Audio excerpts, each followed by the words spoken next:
Entering Week 9 of the high school football season, the Canyon Lake Hawks have already accomplished one of their season goals, qualifying for the state playoffs. Tonight, the Hawks look to strengthen their case for another team goal, winning the district championship. Standing in their way tonight, the Fredericksburg Billies, a team with upset on the mind, still with an outside chance of claiming the district title for their own. It's the Fredericksburg Billies and the Canyon Lake Hawks coming up next across the Hawks Network.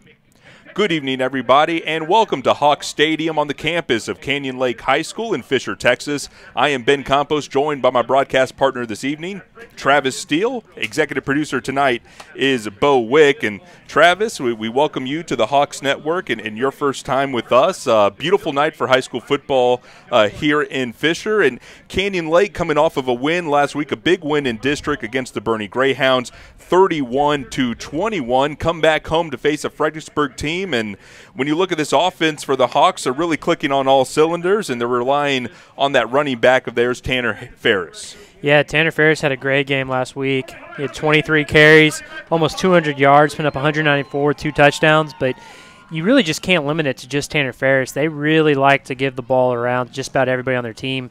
Micah St. John has 72 carries on the year, 3 touchdowns, and it really goes across the board. They have 8 guys, I believe, with double-digit carries this year.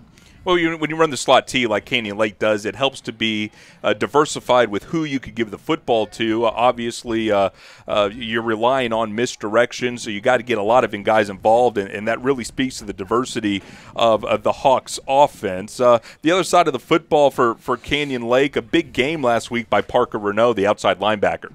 Yeah, Parker had a big game last week. He had 6 tackles. I led the team and had a fumble recovery, and honestly, what was a pretty big win against Boerne. They were able to just their defense really let Boerne know what they were about, holding them to under 250 yards of total offense, which is pretty unheard of when you're Boerne. Yeah, and I thought the key to that, especially on the rush side of the defense, a Boerne team that was averaging more than 170 yards per game, this Hawk defense really got after him, held them to only 60. That was a big standout statistically that really caught my mind. Yeah, absolutely. And then even whenever Boerne was able to get some yards, they were able to force 2 fumbles and just get the ball back as soon as Boerne was trying to gain some momentum. 436 yards of total offense the Greyhounds averaged going into that ball game, and they left that particular game versus the Hawks with only 231. Well, the Hawks are playing well on defense. You showed that last week versus Boerne. High-powered offense in Fredericksburg coming in to Hawk Stadium tonight, and they'll rely on the quarterback. Will Flannery stands at 6'3", 215 pounds, a senior, and their big receiver on the outside in Sean Majors. Yeah, I was watching Will Flannery warm up today, and that dude can really sling it. He's a big guy, tallest guy in their offense, right there with Sean Majors, and those two have connected for 7 touchdowns already this year. You talk about him being big at 6'3", but 215 pounds. He kind of fits right in the huddle with that offensive line they have there. In fact, he wouldn't be their smallest offensive lineman if he played them at that position. So definitely a lot of size, a lot of meat on the bones for Will Flannery. And so we'll see what he has to do tonight against this Hawk defense. On the other side of the football for Fredericksburg, Bryce Irwin's their outside linebacker, really pacing them this year defensively. Yeah, he 12 tackles last week to add to his total, and he has 63 on the year. He really does it all for this defense at that outside linebacker position. He goes back in coverage at interception this year, can get sacks, tackles for loss, fumbles. He does everything for that defense. One of those weird things in this district, of course, you have the bye weeks coming, taking place during district play. In fact, the Hawks are going on their bye at the end of this week. But you have 2 teams whose last opponent was common. We mentioned Canyon Lake beating Boerne last week, 31-21. Well, you go back 2 weeks ago, and these Fredericksburg Billies actually lost a close game to Boerne, 47-30, a game in which Boerne had jumped out to take a 30-7 halftime lead against Fredericksburg, but the Billies clobbered back. Ultimately, Travis, 30-7 at the half, too much for them to overcome, but you saw the fight in this team in that second half to at least make it close and respectable. Yeah, and again, we go back to Will Flannery. He was able to throw for over 300 yards that game, threw 3 touchdown passes. Unfortunately, he had those 2 interceptions, but that happens whenever you're trying to force a big comeback. And he was able to really depend on that offensive line, the big offensive line, to protect him and give him time back there. He's Travis Steele. I'm Ben Campos. Glad to be with you here on a Friday night in Fisher, Texas. Earlier in the week, Brant Freeman had a chance to sit down with Canyon Lake head coach Charlie Drum, talk about what he expects from his team tonight. We'll step aside here on the Hawks Network. When we come back, Brant's conversation with Coach Drum. You're listening to Canyon Lake football on the Hawks Network.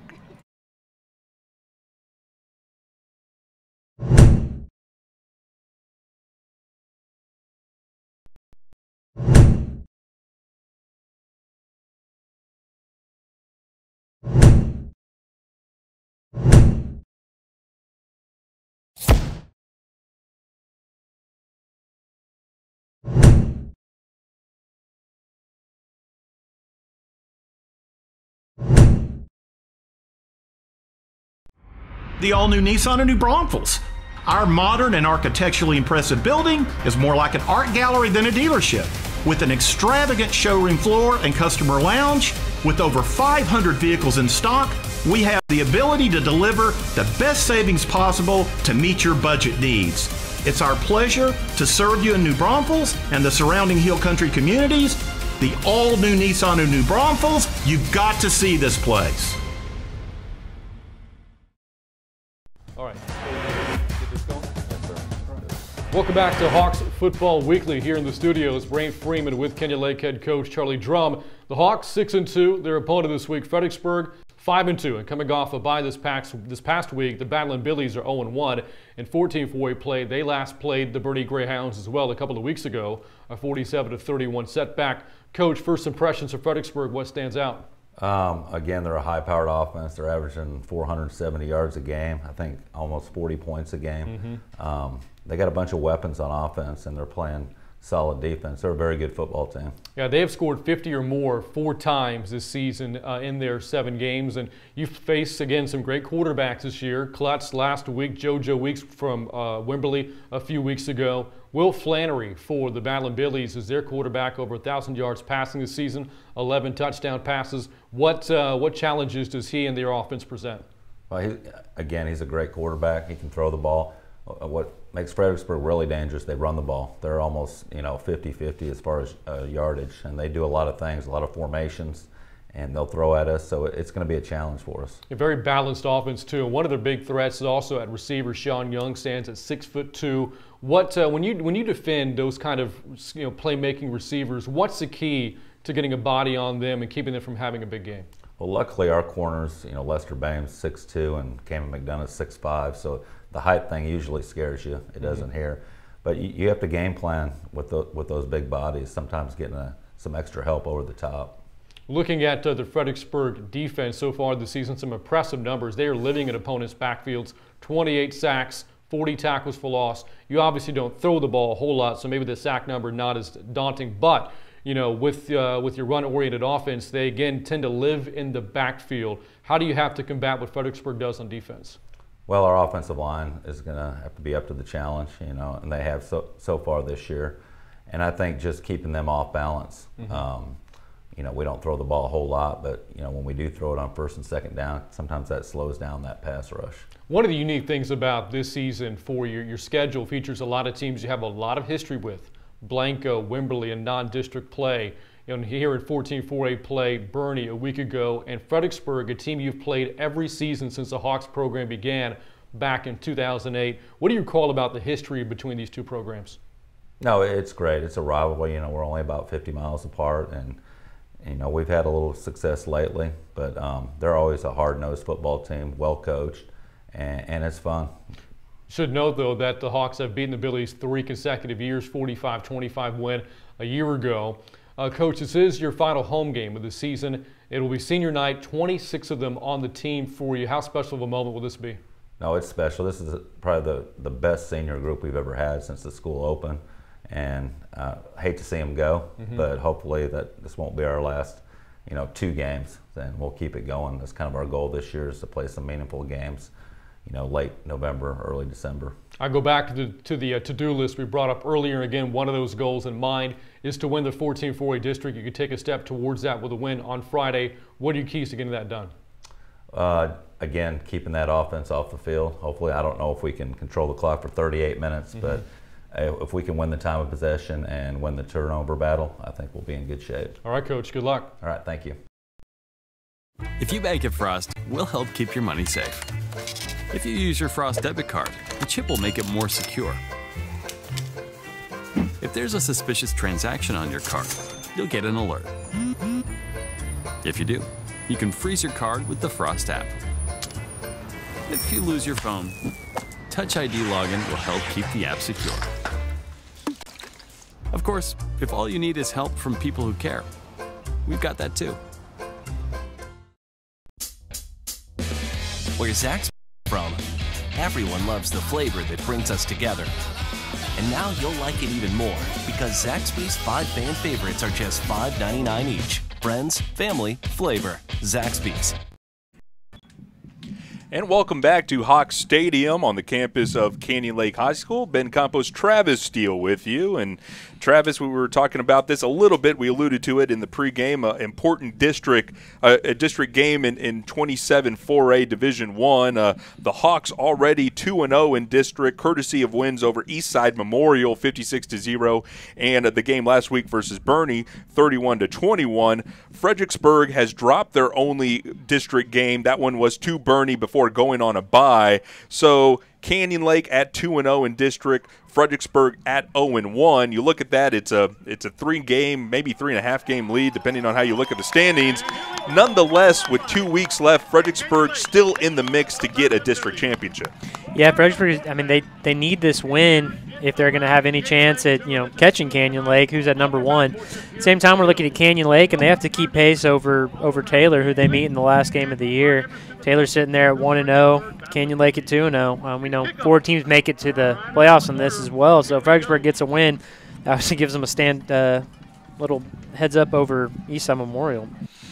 Eastside Memorial does seem to be the team. They are 0-2 and 0-6, so they might be the odd man out if you look at this 5-team district and 4 gets into the playoffs. Nonetheless, Travis, you still got to play the game, so not mathematically eliminated, so you can't take anything for granted. This game tonight really will go a long way in cementing the strength of Canyon Lake on the district championship in the event that they get the win.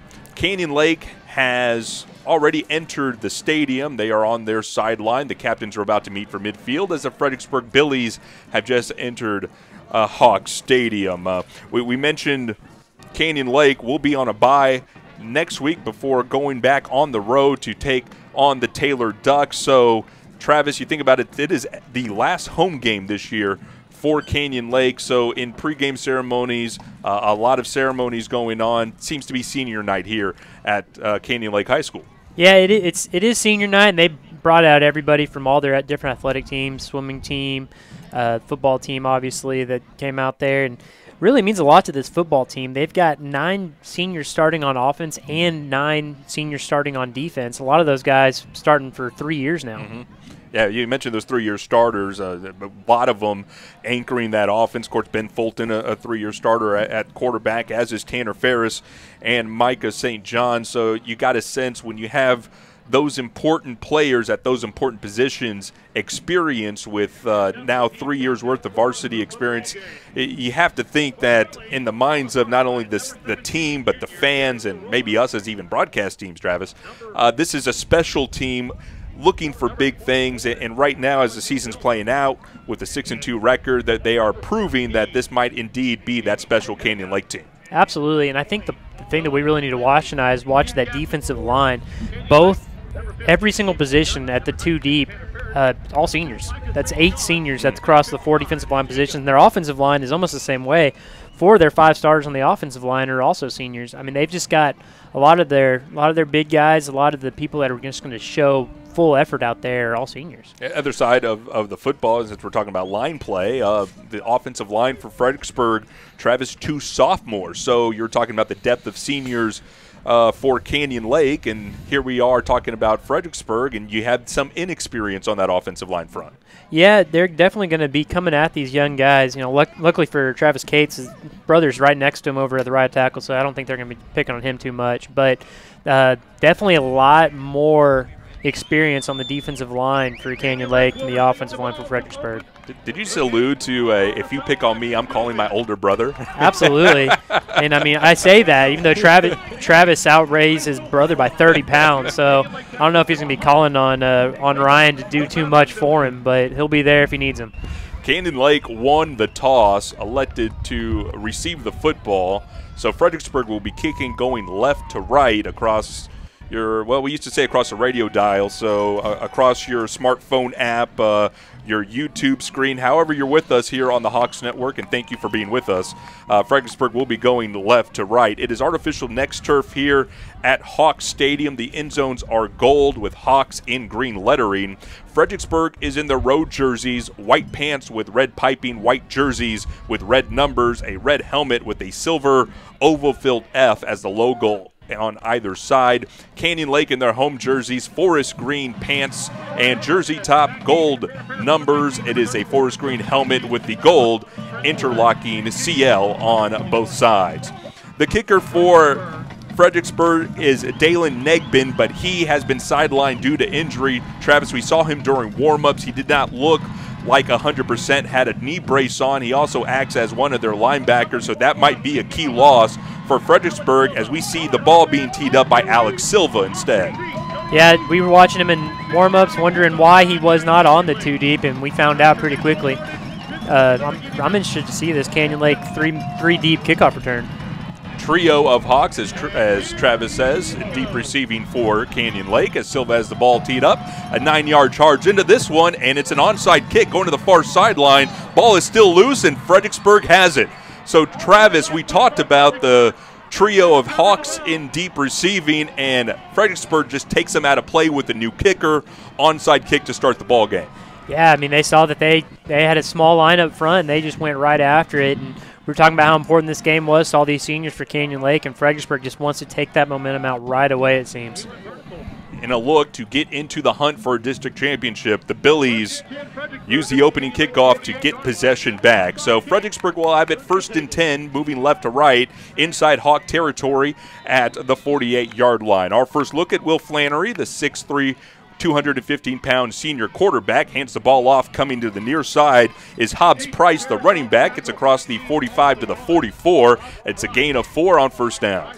Yeah, and Canyon Lake is starting with 8 guys in the box there, which really surprised me. They're just gonna make Will beat him deep, and I don't think that he's too scared about doing that. Good handoff to Price on first down. 2nd down and 6 for Fredericksburg. Confusion between Hobbs and Flannery, but Hobbs comes into the slot here on the near side. From the 44, they're going to do a little end around to Hobbs and a flea flicker back to Flannery. Fires the ball down the near side, wide open receiver, and he overshot him. Ball intended for younger brother Don Flannery, the tight end.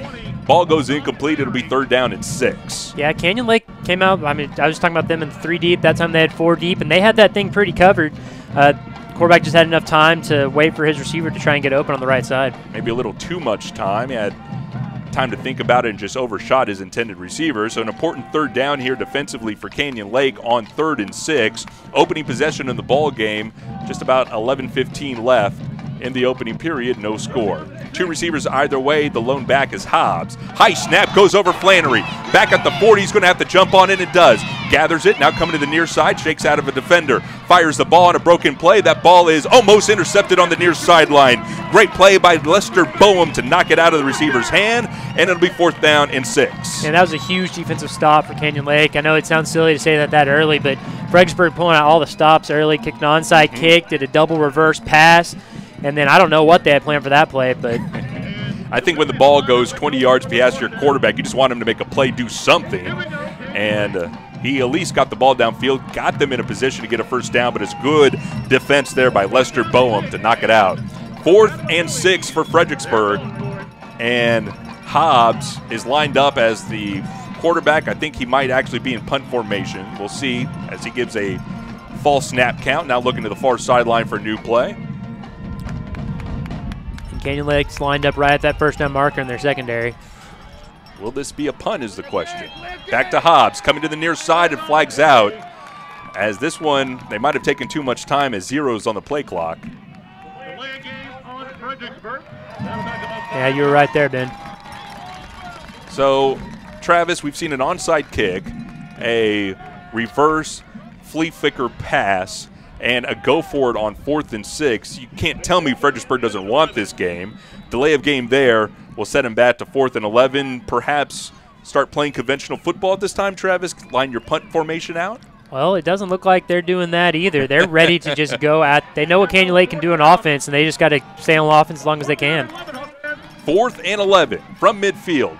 Swing pass to the near sideline is incomplete. Intended for Willie Sabera out of the backfield, and the Canyon Lake Hawk defense has held. Man, Canyon Lake was there. If he completed that pass, there were 4 Hawk defenders just ready to stop him. Just under 11 minutes left in the opening period. If you're just joining us, Fredericksburg went for an onside kick on the opening kickoff, got it, but the Canyon Lake Hawk defense has held and will get the ball 1st and 10 at their own 49-yard line. Our first look tonight at Ben Fulton and the slot T Canyon Lake offense. Handoff is given up the middle on a dive to Micah St. John. St. John goes up the middle, gain of 3. Man, I'm glad you're doing the play-by-play here, Ben, because there's so much going on with this offense. It is so hard to follow. Your guess is as good as mine, so by all means, Travis, do not take my word for it, as this offense is designed this way to confuse people, and if it's just as confusing for us here in the press box, think about those that are on the field. Out of the slot T, they fake it to the end around. It's going to be a keeper by Fulton, who comes to the near side, and there's really not much going there. Lucky to get back to the line of scrimmage. No penetration whatsoever. It'll be 3rd down and 8. Yeah, and unlike most teams that switch out their receivers or their running backs every other play, this Canyon Lake offense seems to switch out their offensive line because they're moving around so much, giving these guys a breather. They just took out their last year's MVP, Jacob Foster, on this important 3rd down, bringing another offensive lineman. Be 3rd and 7 for Canyon Lake, now into Fredericksburg territory at the 48. 10 minutes ago, first period, no score. Moving right to left, the Hawks out of the wing T. Play action pass, rollout, ball's delivered and caught across the 40 to the 35. Still down the sideline is number 30, JT Green, across the 20 inside the 10. Good play on a play action there for Canyon Lake. Yeah, that's something we were talking about earlier, Ben, is they don't throw it very often, but when they do, it usually seems to go for a huge play. TJ Green's not even on the 2 deep anywhere, and so I had to go scrambling through the papers to find number 30, but that's a good passing catch to the 6'1", 210-pound junior. Yeah, it shows how versatile this offense is. I mean, they're starting to give the ball to guys their coaches didn't even tell us about. 1st and 10, check that 1st and goal for Canyon Lake at the 10. Handoff to the wing coming on the near side. That is, I believe, McDonough, or is that Ferris? I think it's Ferris coming on the end of the round. Ferris gets down to the 3. It's a gain of 7. Yeah, and they're starting to lean on Taryn Ferris a little bit early in this game, and we'll see how long they do it. They did it for 23 carries and almost 200 yards last week against Bernie, so he's able to do it. Good drive to start this ball game for Canyon Lake.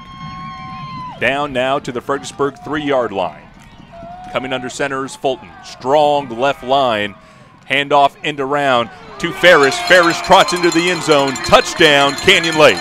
Yeah, he just came in there untouched. That's that crazy thing about this offense. You have to be gap disciplined or else they can just walk into the end zone like that. That is Ferris's 9th touchdown on the year and looked pretty easy from 3 yards out untouched. So Canyon Lake strikes first, and on to attempt this extra point is Trenton Lorette. You're talking about Tanner Ferris. That was his 9th rushing touchdown. He also has 4 receiving touchdowns this year. That's a good clarification as Lorette has the ball up and through the uprights. It is good with 8:37 left to go in our opening period. Our new score is Canyon Lake 7, Fredericksburg 0. We'll step aside. You're listening to Canyon Lake Football on the Hawks Network. Get closer to the action like never before with NASCAR Race Hub on FS1. At the track. Looks like Superman won. In the shop. Catching up with Joey Logano. On the headsets and behind the scenes. Every night, the place to be. All season long. Hear the story from the drivers who lived it. That's how tough the track was to drive. And get the ultimate setup from the legends of the sport. You can't script it. There's certain things out of your control. NASCAR Race Hub, all season long on FS1. It's been an eventful first two possessions here at Canyon Lake High School. To start the game, Fredericksburg tried an onside kick and it was successful, but the Hawk defense bailed down. 3 and out to give the ball back to the Hawk offense, and a quick 49-yard drive for the Hawks. Ends in a 3-yard touchdown run by Tanner Ferris with the extra point. Our new score, Canyon Lake 7, Fredericksburg 0, with 8:37 left to go in the opening period. We watched Fredericksburg kick that opening onside kick. I was watching Canyon Lake also practicing their onside kicks, and namely Lester Boehm. Tit for tat, perhaps. We'll see. As Trenton Lord has the ball teed up, it's a high end-over-end kick that's going to be killed by the wind and taken by a nut man at the 25-yard line. Coming up the middle of the field and is clobbered at the 40-yard line. That's a good tackle there on a special teams by Ross Snowden. Yeah, that's a good starting field position for Fredericksburg. They had great starting field position last time whenever they kicked the onside kick, but see if they can do something with this one. Second possession for Fredericksburg. The last one went 3 and out, and this Hawks defense feeling a rhythm with 8:30 left to go opening period and a 7-0 lead for Canyon Lake. The second look at Will Flannery tonight, again 6'3", 215-pound senior. Will lead his offense up, and there must have been a penalty. They call it, Tanner. I'm sorry, Travis, I'm sorry about that. A late call there by the officials. Offside's the indication against Canyon Lake, so they will move the ball up to the now 46-yard line. So we'll make that correction. 1st and 10 for Fredericksburg. Moving left to right. Has a man in motion coming left to right. They give it to him on an end-around sweep. Turning the ball upfield across the 45 into Hawk territory. That is Hobbs on the end around. Gets the ball to the 46. It's a good gain on 1st down. Yeah, Will Flannery almost didn't make that handoff. He ball with the ball a little bit in his hands and got it out just in time. They were able to get a nice little gain off of that. Push the ball to the Hawk 46. 2nd down and 2 out of the I formation. Check that pistol formation out of the gun. Flannery. Fake the handoff. Little curl route to the near side is low and away, intended for Hayden Aarons. Ball incomplete. 3rd and 2. Yeah, Canyon Lake secondary is playing a bit off of Fredericksburg right now. They definitely know about Will Flannery's arm. Allowing to give him the cushion would have been enough for 1st down. Instead, it's 3rd and 2. Again out of the pistol. Flannery again coming to the near side. Quick route. Ball is caught at the 45. Spins out of the tackle at the 40. Ball is caught by Joshua Hanley. He has enough for a Billy 1st down to the Hawk 34. Yeah, Fredericksburg had a nice little 2-on-1 on the outside there. They had 2 receivers with 1 up corner on a 2-yard gain, so 2 yards to go. 1st and 10, Fredericksburg. Offense starting to get into a rhythm. Ball at the Hawk 35. 3 receivers to the left, 2 to the near side. Empty backfield for Flannery. Has the ball looking to the far side.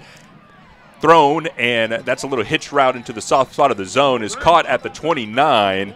And making the catch there for Fredericksburg is number 20, the brother Don Flannery. Yeah, he had a big week last week with 5 catches for 85 yards and a touchdown.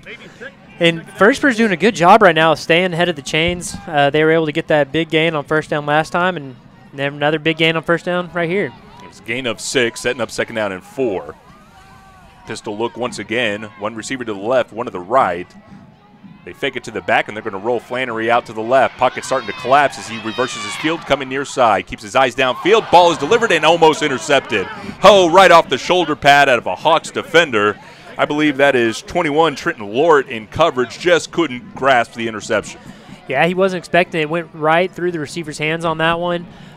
Great play by Will Flannery to get out there and get that ball out. And pretty accurate throw. You know, when they do the tip drill, Travis, you're expecting the tip. Yeah, there's no tip on that one.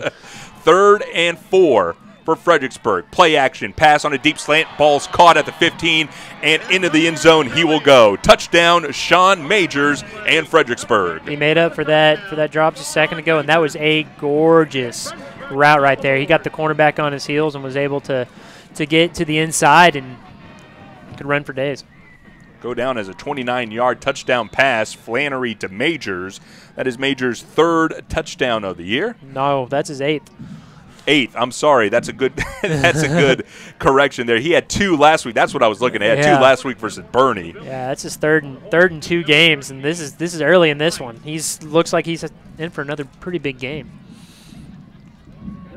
The ball is up on the extra point. That is Negbin, who's out to kick the extra point, and that ball is good. So new score here at Hawks Stadium. It is Fredericksburg 7 and Canyon Lake 7. We'll step aside. You're listening to Hawks football on the Hawks Network. Horrifying, gruesome, and edible. Another epic season of Halloween Wars. Master food artists scare up their most spine-tingling creations. If I want to put this on my mantle. As long as they don't get spooked first. Oh my God. All new Halloween Wars, Sunday night at 9 on Food Network. Watch Food Network, GVTC Digital Cable Channel 563. GVTC, just plain smart. Got a good one going here in Fisher, Texas. 6:50 left to go, opening period.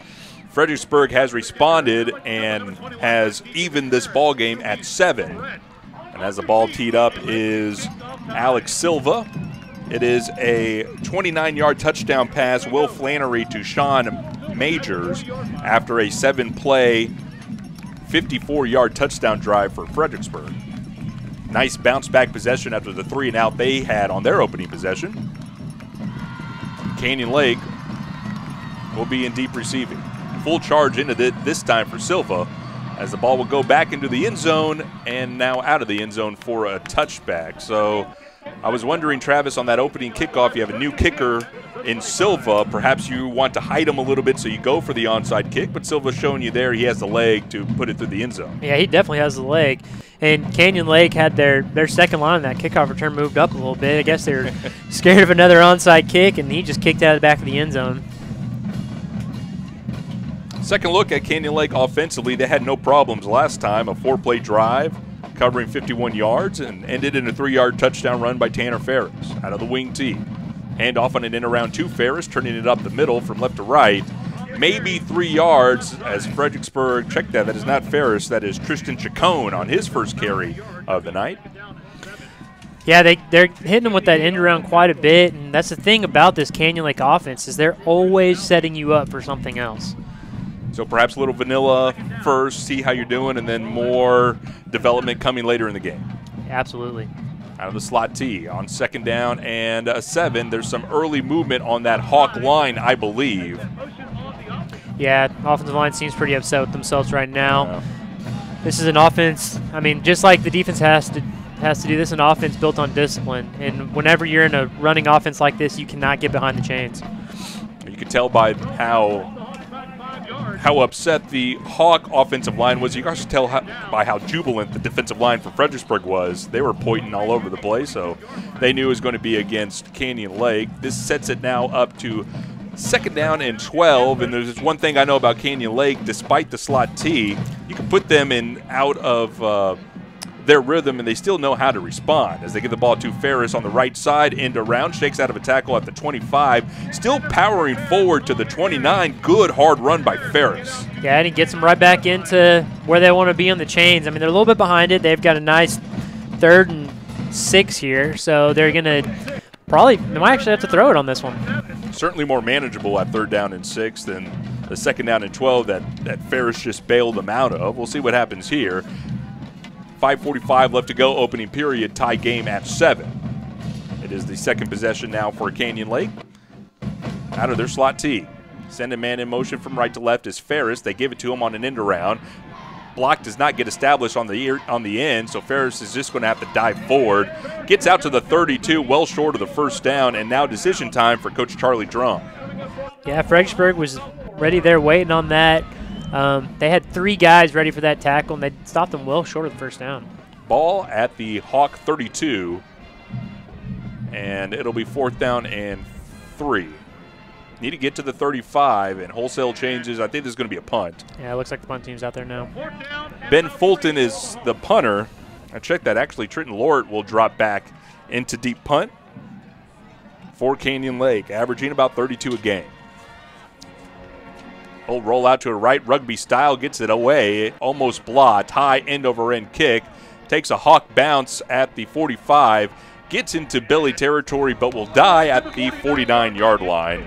So one thing to keep in mind, Travis, it is cold and it is windy, and that wind is coming out of the north, a.k.a. the left side of your screen, so that punt from Lorick going directly into that wind. Yeah, and he got rushed on that one. He did not want to have to punt that soon. I think he looked up and saw almost a block. Mm-hmm. That's the one thing about that rugby-style punt. You know, you roll out, you're getting away from your protection, and you're kind of left to your own device there, but got it away without a problem. It'll be 1st down and 10 for Fredericksburg. Again, good field position at their own 49.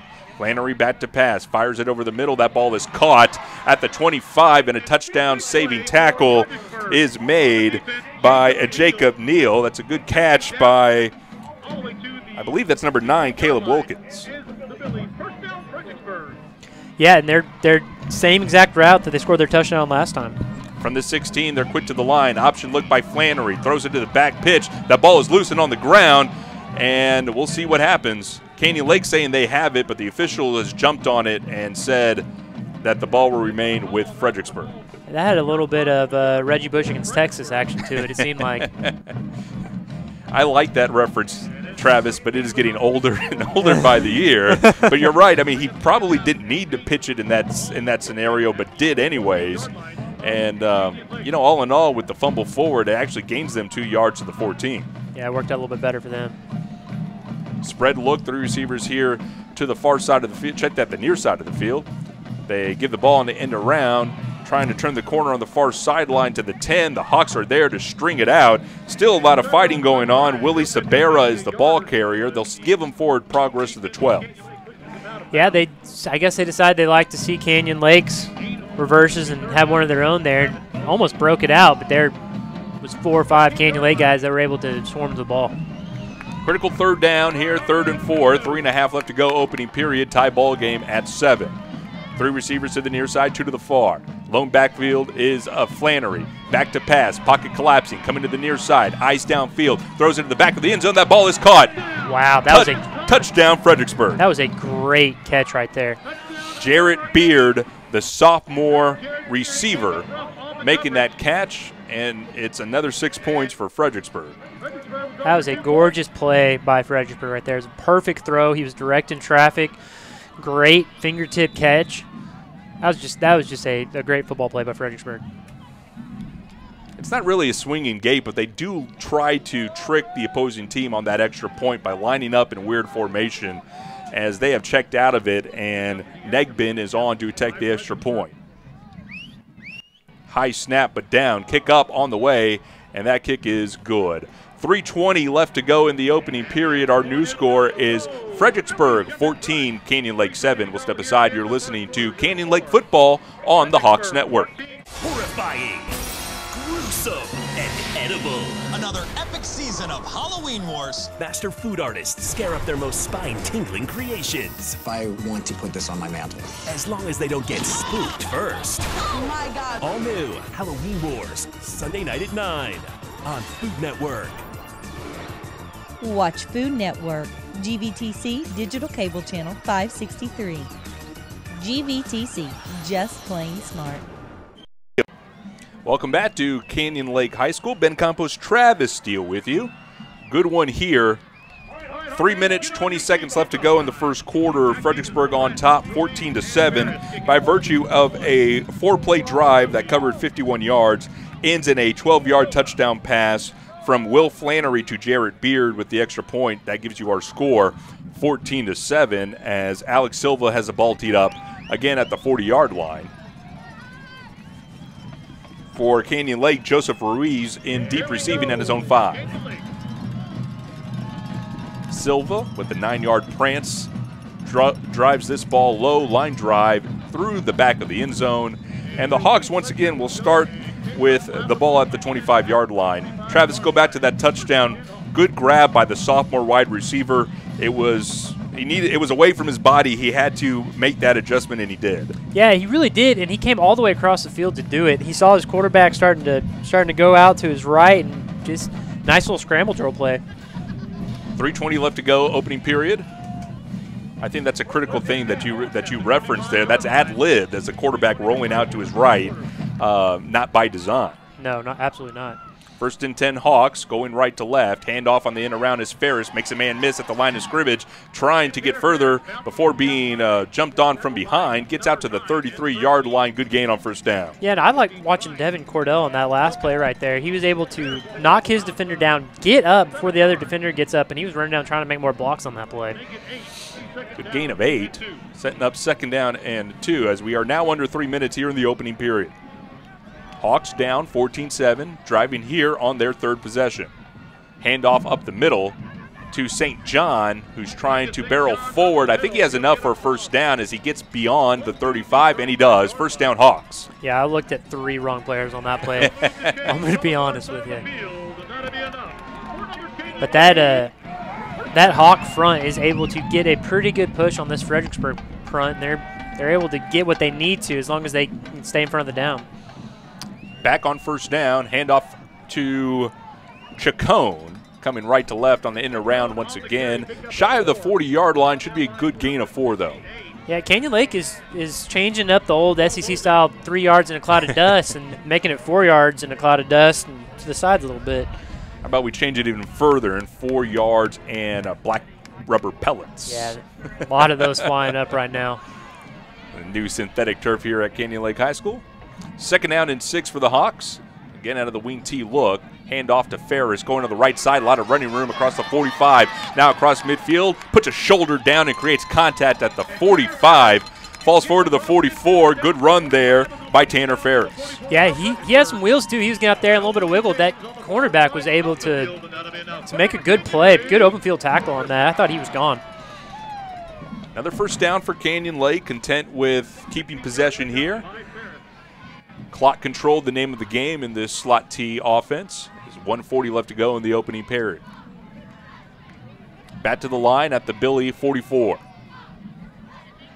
Handoff, St. John up the middle. Claude trying to spin his way out of it and just can't.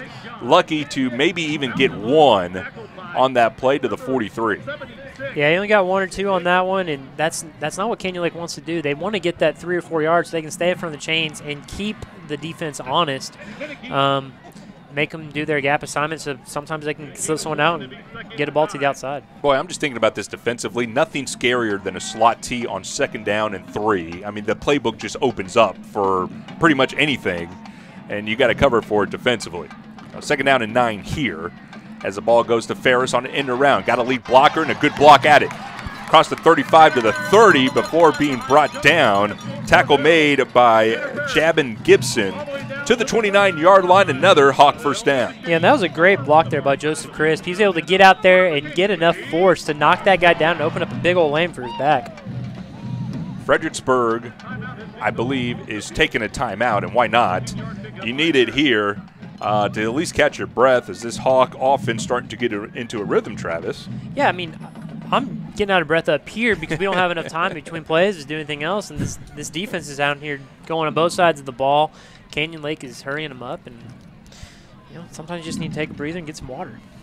We'll do that as well, so let me filibuster here. It is really a clash of 2 different football styles. Of course, you got the wing T look for Canyon Lake, but kind of a spread look, balanced look for Fredericksburg offensively. They are averaging 476 yards of total offense, 202 by the pass, 269 by the run. And Travis, you look at the numbers, I don't consider that to be balanced. What I consider balanced is if you need to run the ball, you can run the ball, and when you need to pass the ball, you can. And I think when you look at both these offenses, even though Canyon Lake is run heavy, it's still balanced if you use that definition. Yeah, absolutely. They can throw the ball if they want to. And their quarterback hasn't thrown an interception all year. Shows how accurate he is when he throws the ball, and if they need to, they will.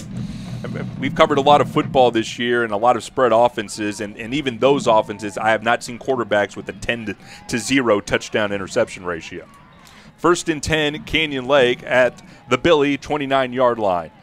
Handoff to Chacon up the middle on a dive. Good running room, good penetration by that Hawk offensive line to the 25. It's a gain of 4. Yeah, and I mean, Fredericksburg went and had themselves a break, but so did Canyon Lake, and they came out and just came off the ball and pushed them back. Inside the 25, so they won't give them the full yardage to the 24. Still a good gain, though, setting up 2nd down and 6. moving right to left. Handoff, end around. Chacon makes a man miss at the line of scrimmage, and a good leg tackle there once again by Gibson. But Chacon falls forward to the 18, enough for another Hawk first down. Yeah, and they've got Fredericksburg on their heels here. And I think that might be the other reason they call timeout. Is Fredericksburg's guessing a little bit out there, trying to figure out where Canyon Lakes can go. 10 seconds left on a running clock, so that might have been the last play of the first half, and indeed it was. We played one here at Canyon Lake. Our score, Fredericksburg 14, Canyon Lake 7, but the Hawks are driving. You're listening to Hawk Football on the Hawk Network. Where Zaxby's is from. Some like it classic. Some like it saucy. For others, it's gotta be crispy. But everyone loves the flavor that brings us together.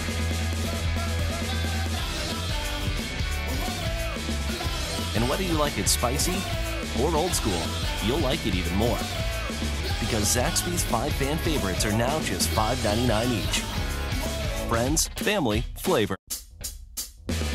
Where Zaxby's is from, everyone loves the flavor that brings us together. And now you'll like it even more because Zaxby's 5 fan favorites are just $5.99 each. Friends, family, flavor. Zaxby's. Back at Hawk Stadium, Ben Campos, Travis Steele with you, executive producer Bo Wick. Starting the second quarter, Hawks are down 14-7, but driving. The ball is spotted at the Billy 18-yard line as the Hawks are now moving left to right with a wind behind them. Important thing to note, Fredericksburg, who does like to throw the ball a lot, now will be going into a fierce wind that is coming out of the north. On 1st and 10, the Hawks hand off to Ferris, coming to the near side, trying to turn the corner, and kind of does. Goes out to the 15-yard line. It's a good tackle, dragging from behind by Hobbs Price. They'll give them forward progress to, I believe, the 14. A good gain there. Yeah, he just kind of jumped on his back and waited for his guys to get there on that one, and they did. That looked like it could have been a touchdown if he doesn't hold on to him as well as he did. Touchdown saving tackle then for Hobbs Price, who playing in that secondary. We've also seen him run the football. Of course, on this level of football, Travis, you're seeing a lot of Iron Man football, guys playing both ways. Or all 3 and 4, some of them. That's true. 2nd down and 6, Canyon Lake. Handoff Chacon, left side, following his blockers. Stonewalled at the 10, and I don't think they'll even give him to the 10 at the 11-yard line. Good hard run there, setting up 3rd and manageable. Yeah, we got a little 3rd and 3, 3rd and 4. They can do just about anything in the playbook here. I have no idea. Well, that's where they're dangerous, Travis. I mean, first of all, thank you for your honesty. But this is where this offense is dangerous. Short down situation. One, you could also think of this as 4-down territory where you have the next down to get the extra yardage if needed. So when you think about it in that term, a slot T offense can be very versatile. On 3rd and 3, they fake it to Harris. The keeper up the middle will be by Fulton, and I think he might be shy of the first down. They give him to the 9, needs to get to the 8. Yeah, and they're going to do I think they're going to do exactly what you're talking about. They just need one more yard, might as well take one more down. It changes the play calling altogether when you've committed that this is 4-down territory on a 3rd and 3. Absolutely. And this is time for that senior offensive line to get a little push here and get the yard they need. Ball spotted at the Billy 9. Need to get to the 8 for a first down. 10 minutes left to go, second quarter. Hawks down 14-7. Critical 4th down here. Hawks coming to the line. Fulton goes under center. As the play is stopped before it could get going. Play clock was down to 5, so it's not a penalty. Canyon Lake will take a timeout. That is their first of the ball game. So, Travis, let's keep it here. You alluded to it a little bit in pregame. When you go up against a slot T offense, you got to be so disciplined in your assignment, even if you anticipate or feel like I can make a play if I cheat here or there. You're going to get beat eventually. So in a situation like this, 4th and short, where the playbook is diverse, you really defensively have to be keyed on your discipline and your assignments. Absolutely, and I guarantee Canyon Lake has some coaches out there that are watching the defense and making sure they stay honest. Sometimes the best play you can make as a defense is not hitting anybody and just making sure that you have your gap, because if they watch you following the ball with your eyes and moving outside of your gap, next play they're going to come right to where you were supposed to be and gash you. You know, that's a good point, because I've seen that on TV sometimes when you watch the option offense, and you'll see a defender turn his back and follow a man, back to the play. But you have to remember that's his assignment, and you go with the guy. And you're right, you might be away from the play and nothing happens, but if a coach sees you cheating, then you're going to get picked on, further down in the ball game. Absolutely. So 4th and 1 here for the Hawks as they're quick to the line. Under center, Fulton. Handoff. St. John up the middle. He's got a Hawk first down. Shy of the 5-yard line, but moved the chains for Canyon Lake. Yeah, that was a blue collar first down right there. Not a white collar first down. That was a blue collar first down. They just said, we're coming up the middle and stop us. It was tough for Micah St. John, a 3-year starter, 5'9", 195-pound senior, coming into this ball game with 409 yards on 72 carries. And from that position, they list him as fullback, but it's not your traditional fullback. You're in that wing T. You're used to those belly dives. Absolutely. He's short yardage back. Lined up immediately behind Fulton. Handoff. Ferris going to the left side. Turns the corner at the 5. Shakes a tackler and gets into the end zone. Touchdown, Canyon Lake. Man, I'm just having a blast watching this Canyon Lake offensive line lay down some blocks. And you're about to watch a lot of people jump all over number 50 right here, Joseph Crisp, for a great block right there to seal that outside defender. It's the block he needed, and it was the block that he got. Tanner Ferris from 6 yards out. And the Hawks are an extra point away from tying this ball game as Trenton Lorett is on to attempt the extra point out of the hold of Ben Fulton. High snap, but it's down. Kick up on the way, and that kick is good. 9:13 left to go before the half. Our new score, Canyon Lake 14, Fredericksburg 14. We'll step aside. You're listening to Hawks Football on the Hawks Network. Whether you're out at the beach or chilling poolside, the summer heat is here and Music Choice is turning it up. Chill out with the latest music from your favorite kids artists and more. Your music lives here on Music Choice. Hey guys, it's Sophia Carson here. Check out all of my music videos available on Music Choice On Demand. Available on GVTC. Just go to Free On Demand and select Music Choice. Back and forth we go here at Hawk Stadium as Canyon Lake has answered. It is a 6-yard touchdown run by Tanner Ferris after a 12-play drive that covers 75 yards. 9:13 left to go. Before the half, our score is 14-14. The ball is teed up for Laureate. Check that. It's going to be Lester Boehm or Laureate. They have both of them down there. We'll see. They're going to trick me and maybe Fredericksburg. High kick by Laureate. Drives a return man back at the 5. Coming to the near side. Got the wedge going across the 20, but shy of the 25, so that's good special teams there by Canyon Lake, as I believe that's Beard, number 8, the young sophomore on the return. Had a touchdown on Fredericksburg's last possession, and we'll look for a good drive here for the Billies as Canyon Lake sends out their defense. Man, anytime Canyon Lake has the ball in their possession, they're trying to confuse you and make you guess. Right there, even on their kickoff Even on the kickoff. Yeah, they make you think they're going to kick an onside kick, and they kick it deep on you. You know what that looked like was a penalty kick you see in soccer sometimes where you have 2 guys around and you don't know who's going to take it. Little dummy kick. 1st and 10, Fredericksburg from the 22. Handoff is up the middle, and there's a lot of running room across the 40 into Hawk territory, across the 30. Breaks out of a tackle at the 20, the 10, and a touchdown-saving tackle by number 15, Camion McDonough. It is Willie Sabera, the running back, who goes up the middle, and Fredericksburg has it 1st and goal. From the 7, Billies are back quick to the line as flags are down. The fade route is gone to the back corner of the end zone, and play was stopped before the play developed. The Fredericksburg coaching staff is irate, but the chains were never set. Again, in high school, you have to stop the clock to allow this change to get set. Fredericksburg ran that. That was about 70 yards on that play, so everybody rushing down to the far sideline to get set, and the chains weren't set, so the referee had to stop play. And Canyon Lake had 4 guys chasing him on that, none of them giving up on the play, and it's a good thing they did because they even broke one of those tackles, and thank goodness there were 3 more guys there so they can make that play. Let's see if it ends up being a key component in this ball game, as it'll be 1st and goal from the 7 for Fredericksburg, moving right to left. Flannery with one bat to the left, one to the right, will hand the ball off to Beard, trying to turn the corner on the right side and is unable to do that.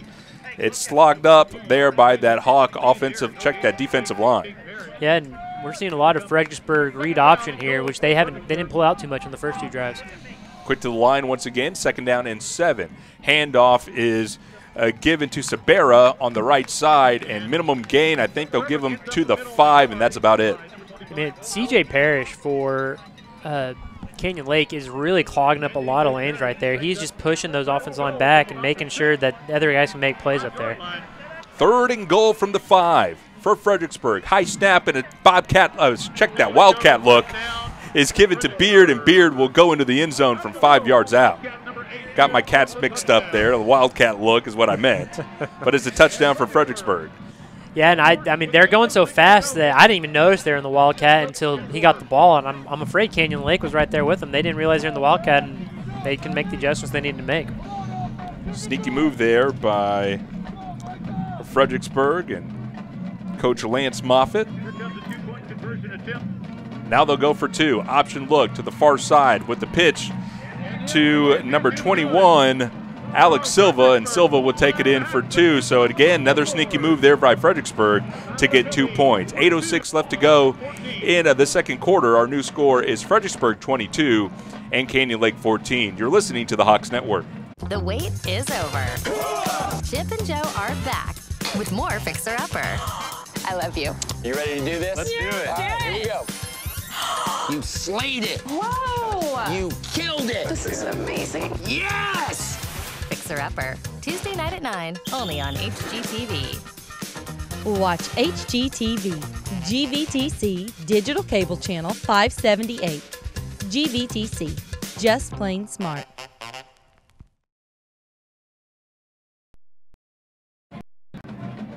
In a back-and-forth game that you need to win, you cannot afford to go back and forth. You need some things to change. And for Fredericksburg on the opening possession, they went for an onside kick and got it. And now after their 3rd touchdown, they have gone for 2, and they have gotten that one as well. It's a 5-yard touchdown run by Jared Beard, the sophomore, with his 2nd touchdown tonight after a 3-play drive that covers 78 yards with the extra point that went for 2. Check that. Fredericksburg got it. Our new score is Fredericksburg 22 and Canyon Lake 14. Silva with the ball teed up. And another new kickoff return formation for Canyon Lake. We'll see what Silva decides to do. It's a high spinning kick, and an up man will have to take it at the 30-yard line. Coming back to the near side and now up the middle. Good field position to start here for Canyon Lake as the ball will get returned to the 40, check that, 39-yard line. 21, Trenton Lorett, the return man for Canyon Lake. And I'm going to go back to that 2-point conversion. You kind of mentioned it earlier, Ben. Fredericksburg gets out there and makes sure you know what you're going to do on defense. And if you don't line up to stop them, they're just going to run a play out there. They got into the rhythm and they went up quick. They got down inside the 10, ran a couple of quick run plays, and then just got out of the formation altogether and went into the Wildcat. That is some sneaky play calling right there, and it paid off for them. Absolutely. Canyon Lake will have the ball 1st and 10 from their own 39. Handoff up the middle to Micah St. John, and St. John gets to the 44 to be a gain of 5. And, I mean, I know I keep getting confused by this Canyon Lake offense. The quarterback does a great job of continuing out his fakes, even though he handed the ball off about 2 seconds before that. 2nd and 5 for Canyon Lake. 7:40 left to go before the half. Fredericksburg, in a must-win game for them, is leading 22-14. With the win, Canyon Lake would improve to 3-0 in district, so that is on the line, a chance to strengthen their hold on a district championship.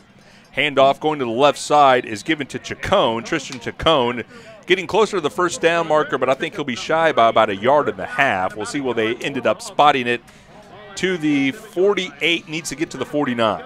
And Canyon Lake is pretty confident in their ability to get 1 or 2 yards. I wouldn't be surprised if they try and get a pretty big play out of this one, knowing that they can go for it on 4th and 1 if need be. It's so critical. If you decide it's 4-down territory, Travis, it totally changes the playbook on what you do here on 3rd and 1.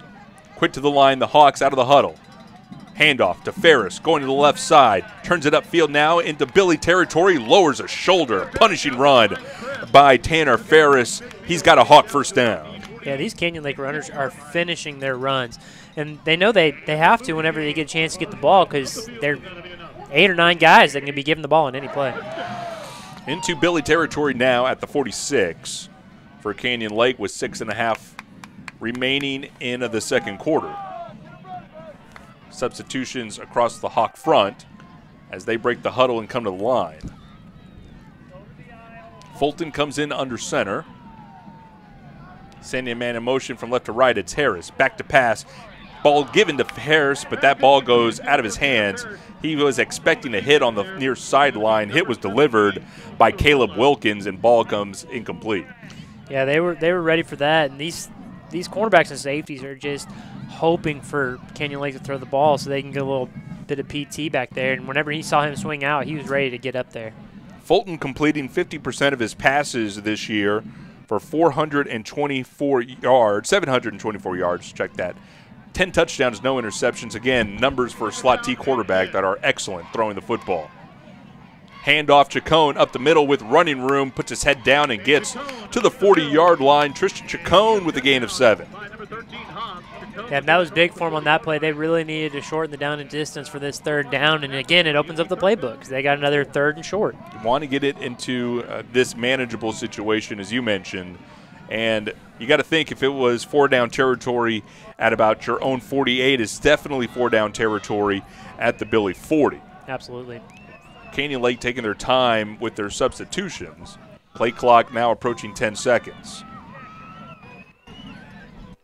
Handoff coming to the near side now is Ferris. Makes a man miss at the 35 and fights his way forward to the 30. Tripped up from behind by Bryce Irwin. That was the guy we circled defensively for Fredericksburg. Yeah, and Canyon Lake is really getting up to the ball quickly right there. Their wide receiver on the outside almost didn't get up to the line in time. But he's able to still get out there and make a block. I saw that too, and they break the huddle. They're so quick to get to the line that you always run the danger of not being set by the time the ball is snapped. First down for Canyon Lake, again moving left to right, down 22-14 but driving. 1st and 10 from the Fredericksburg 30. There's some movement, but it's not called. Handoff up the middle is to St. John, who's still powering forward across the 25. Falling to the 24-yard line. It's a gain of 6, all 6 after contact. Yeah, he is just churning those legs, and he is not going to be able to be taken down by one guy. Fredericksburg will take their second time out of the ball game.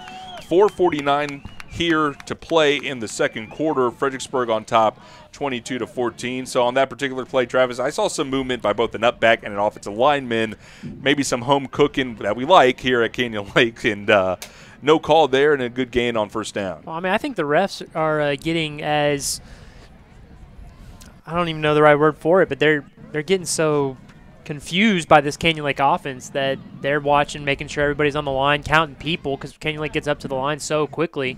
They're watching that, and Fredericksburg's trying to get set, and sometimes stuff just gets past them. Little personal note here, Travis. I've been calling high school football games since 2007, and the first game I ever did was a Fredericksburg game versus New Braunfels, a game that you took part in. So this is kind of coming full circle right now. The last game I'm doing here is Fredericksburg and you with me in the booth. Had a good game versus the Fredericksburg Billies you did. 3 catches, 35 yards for a very good New Braunfels football team. Yeah, I don't think I finished that game, but I was. You didn't have to tell everybody that. Well, I was playing pretty well at the beginning of that one, but Fredericksburg, they hit hard. So that's all you need to say. and nice to see. I mean, that was what, some 11 years ago. Still some hard hitting going on here. So yeah, we're all coming full circle here again. 4:49 left to go in the second quarter. Fredericksburg on top, 22-14, but Canyon Lake driving. Second down and 4 at the Billy 24-yard line. Moving left to right, the Hawks. Referee marks it set for play. Out of the slot T. They fake it, roll out Fulton to the left. Ball's delivered to Ferris at the 20-yard line. Turning upfield 15-10 before initiating contact with the defender. falling forward at the 6-yard line. Nice rollout pass to Ferris. And as we see a lot with this Canyon Lake team, their receivers, when they go out for routes, are wide open. And that's just because Canyon Lake is ready for the run, or Fredericksburg's ready for the run because Canyon Lake runs it so often. It is a Hawk first down to the 6. 4:40 remaining here in the second quarter. Slow substitution here for the Hawks. Yeah, and again, they're swapping out the offensive line so often. First and goal from the 6. Hand off to Ferris on an end around. Turns it up at the 5-yard line into the defenders. About 3 or 4 Billies there to make the tackle at the 4-yard line, gain of 2.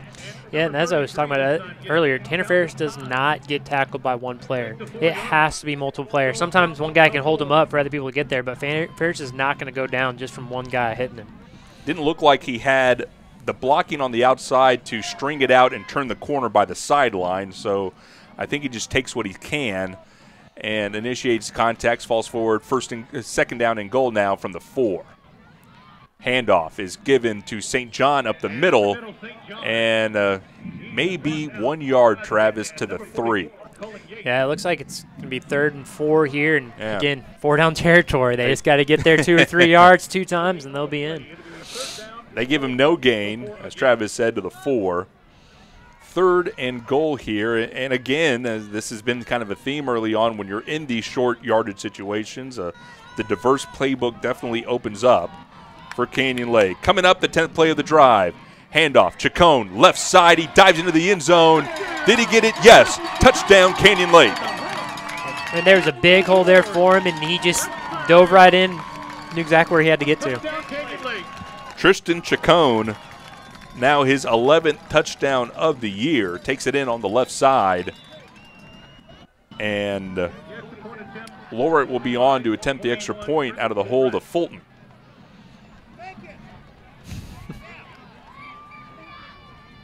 Good snap, and the kick is on the way. It is a low-line drive kick, and it is good. 3:28 left to go before the half. Canyon Lake still trails, though. Our new score, Fredericksburg 22, Canyon Lake 21. You're listening to the Hawks Network. In college football, you don't have the luxury of looking ahead.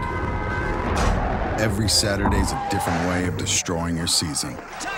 They'll make the ground shake. They'll make your eyes burn. They'll show you hate and disrespect unlike anything you've ever seen. Don't think about January when there's a Wolverine coming for your face in September. The biggest game, the only game, is the one you're playing. Where Zaxby's is from, everyone loves the flavor that brings us together. And now you'll like it even more because Zaxby's 5 fan favorites are just $5.99 each. Friends, family, flavor. Zaxby's. Ben Campos, Travis Steele with you. Bo Wick, our executive producer, back at Canyon Lake High School. 3:28 left to go before the half. Canyon Lake is now trailing 22-21. Fredericksburg had gone for 2 after their last touchdown, and that's the difference in the ball game. Yeah, and we heard some fans asking for them to fake it on that last one and tie up the game, and they chose not to. Not a bad idea, though. Canyon Lake with the ball teed up. Laureate has this ball sent. It's a high spinning kick. Beard takes it at the 12. Coming to the near side, the Hawks appear to be there, and they are. At the 21-yard line, a trio of Hawks led by number 15, Camion McDonough, making the tackle. Yeah, and he just saw that Canyon Lake coverage team get on him, and he got just everything he could get on that one. Spot the ball at the 21-yard line as we recap that Hawks drive. It was a 10-play drive that covered 61 yards and ended in a 4-yard touchdown run by Tristan Chacon. And with the extra point, the score has come to Fredericksburg 22 and Canyon Lake 21. Fun ball game to be a part of as the ball goes up the middle with the running back Sabera, who had just broken off about a 70-yard one on the previous possession. This one goes for 9. Actually, they'll give him the full 10 for the first down. Quick hit up the middle once again for Fredericksburg with Sabera, and Sabera gets down to the 35 as this Billy offense, Travis, starting to get into a rhythm of their own. Yeah, they ran up the middle a couple times, got some huge gains like that last one, and I think they went to the well one too many times right there. And Canyon Lake was ready for it and was able to stuff them for only 3 yards, which is not very many when there's only 2.5 minutes left in the game, or in the half. 2nd down and 7. Fredericksburg and Flannery out of the gun, two running backs on either side. They give the ball to Sabera, who's met in the backfield. Ball's pitched out at the last second, and it's on the ground. Flannery jumps on it, but I think the referees had stopped forward progress. Back at the 27-yard line, it'll go for a loss. I think that was poked out by Canyon Lake when they're holding them up and trying to knock it out. I don't think that was pitched back. It wasn't a Reggie Bush situation there, the second reference of the night? It looked like it might have been, but I think that was Canyon Lake knocking it out.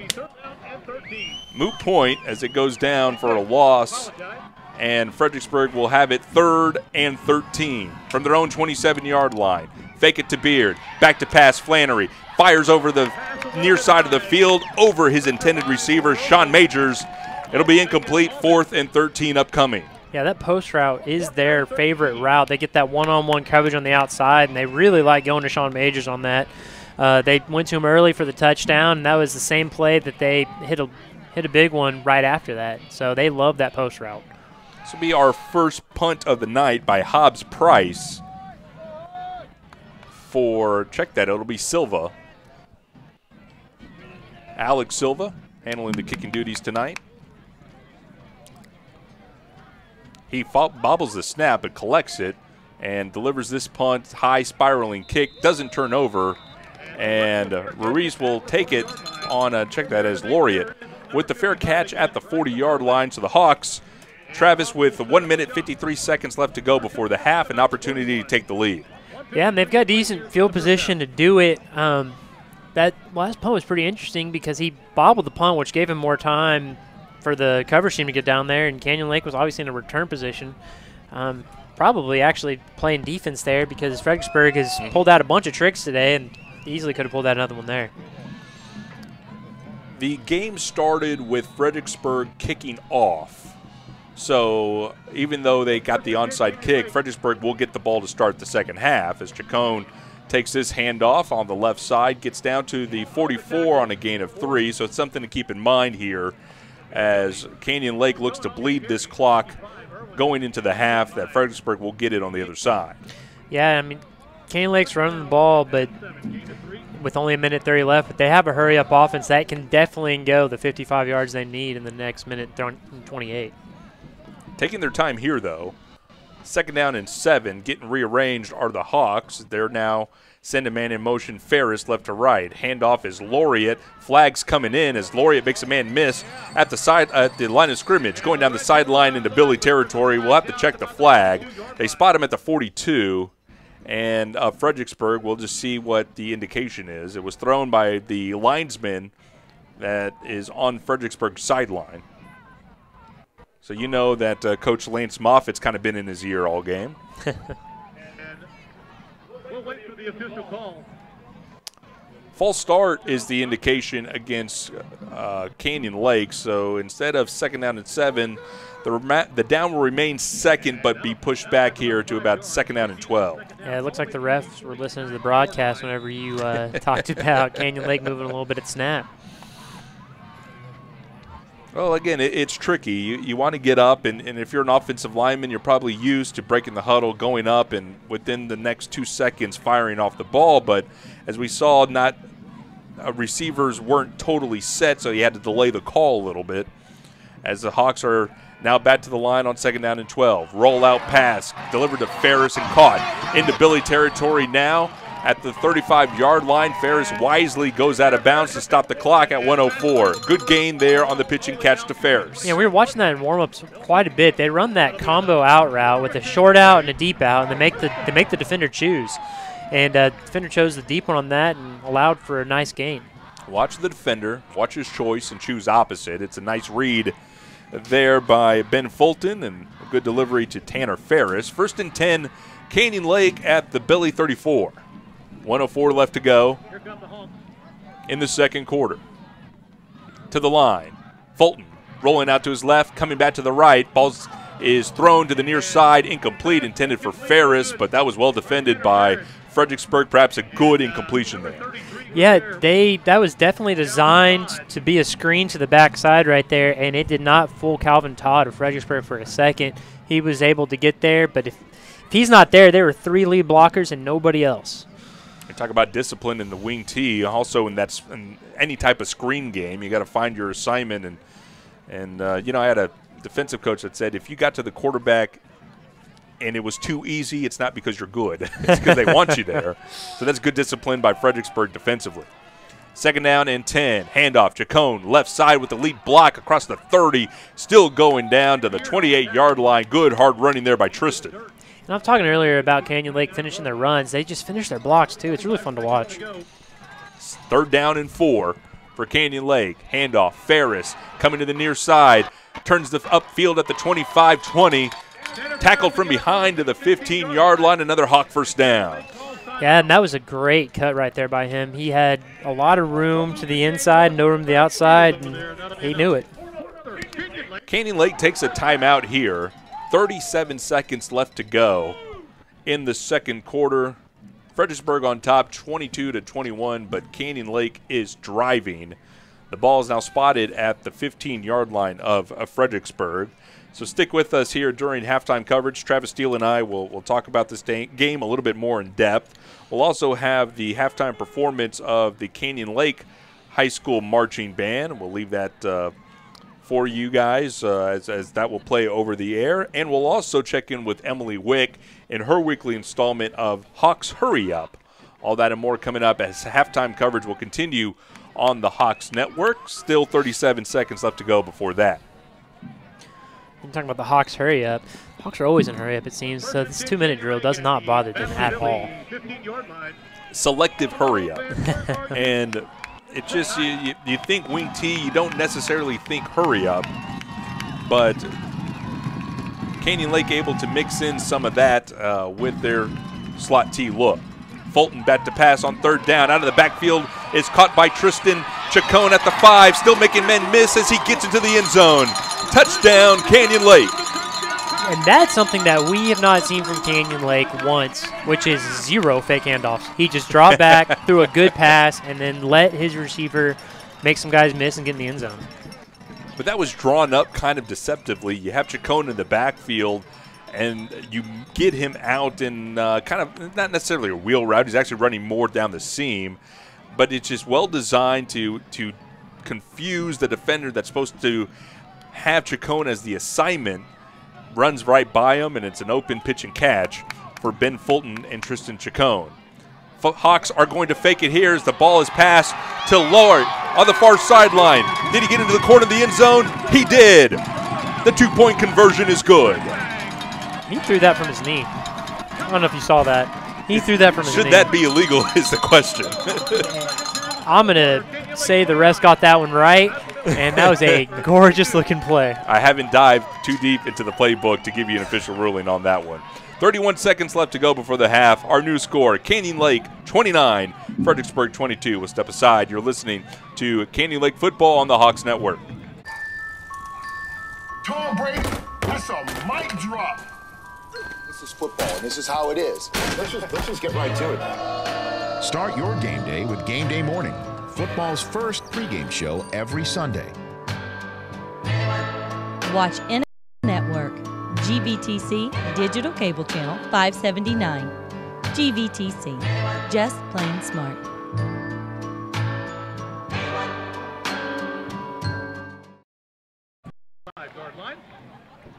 Ben Campos, Travis Steele with you at Canyon Lake High School, Hawk Stadium. Canyon Lake has regained the lead 29-22 by virtue of a 15-yard touchdown pass, Ben Fulton to Tristan Chacon. The 2-point conversion pass Ben Fulton to Trenton Laureate was good, and Canyon Lake is now taking a 7-point lead. 31 seconds left. Ball's teed up for Laureate. It's 2 men deep for Fredericksburg. It's a high spinning short kick, and up man takes it at the 25-yard line. Deciding what to do, reverses field, going to the far sideline. Juke move at the 35 and will be pushed close to the out-of-bounds line at the 41. Good return there by Joshua Hanley. It was a good return, but at the same time, Canyon Lake's probably not too upset about that because it took 9 seconds off the clock for him to go about 6 yards, which is not enough for Fredericksburg to score here since only 21 seconds left. Well, we've seen a couple big plays by Fredericksburg in this ball game, and the way that this offense is engineered, 21 seconds might be enough.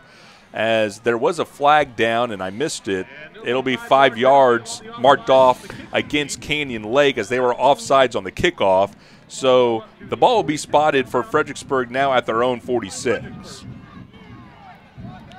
21 seconds before the half.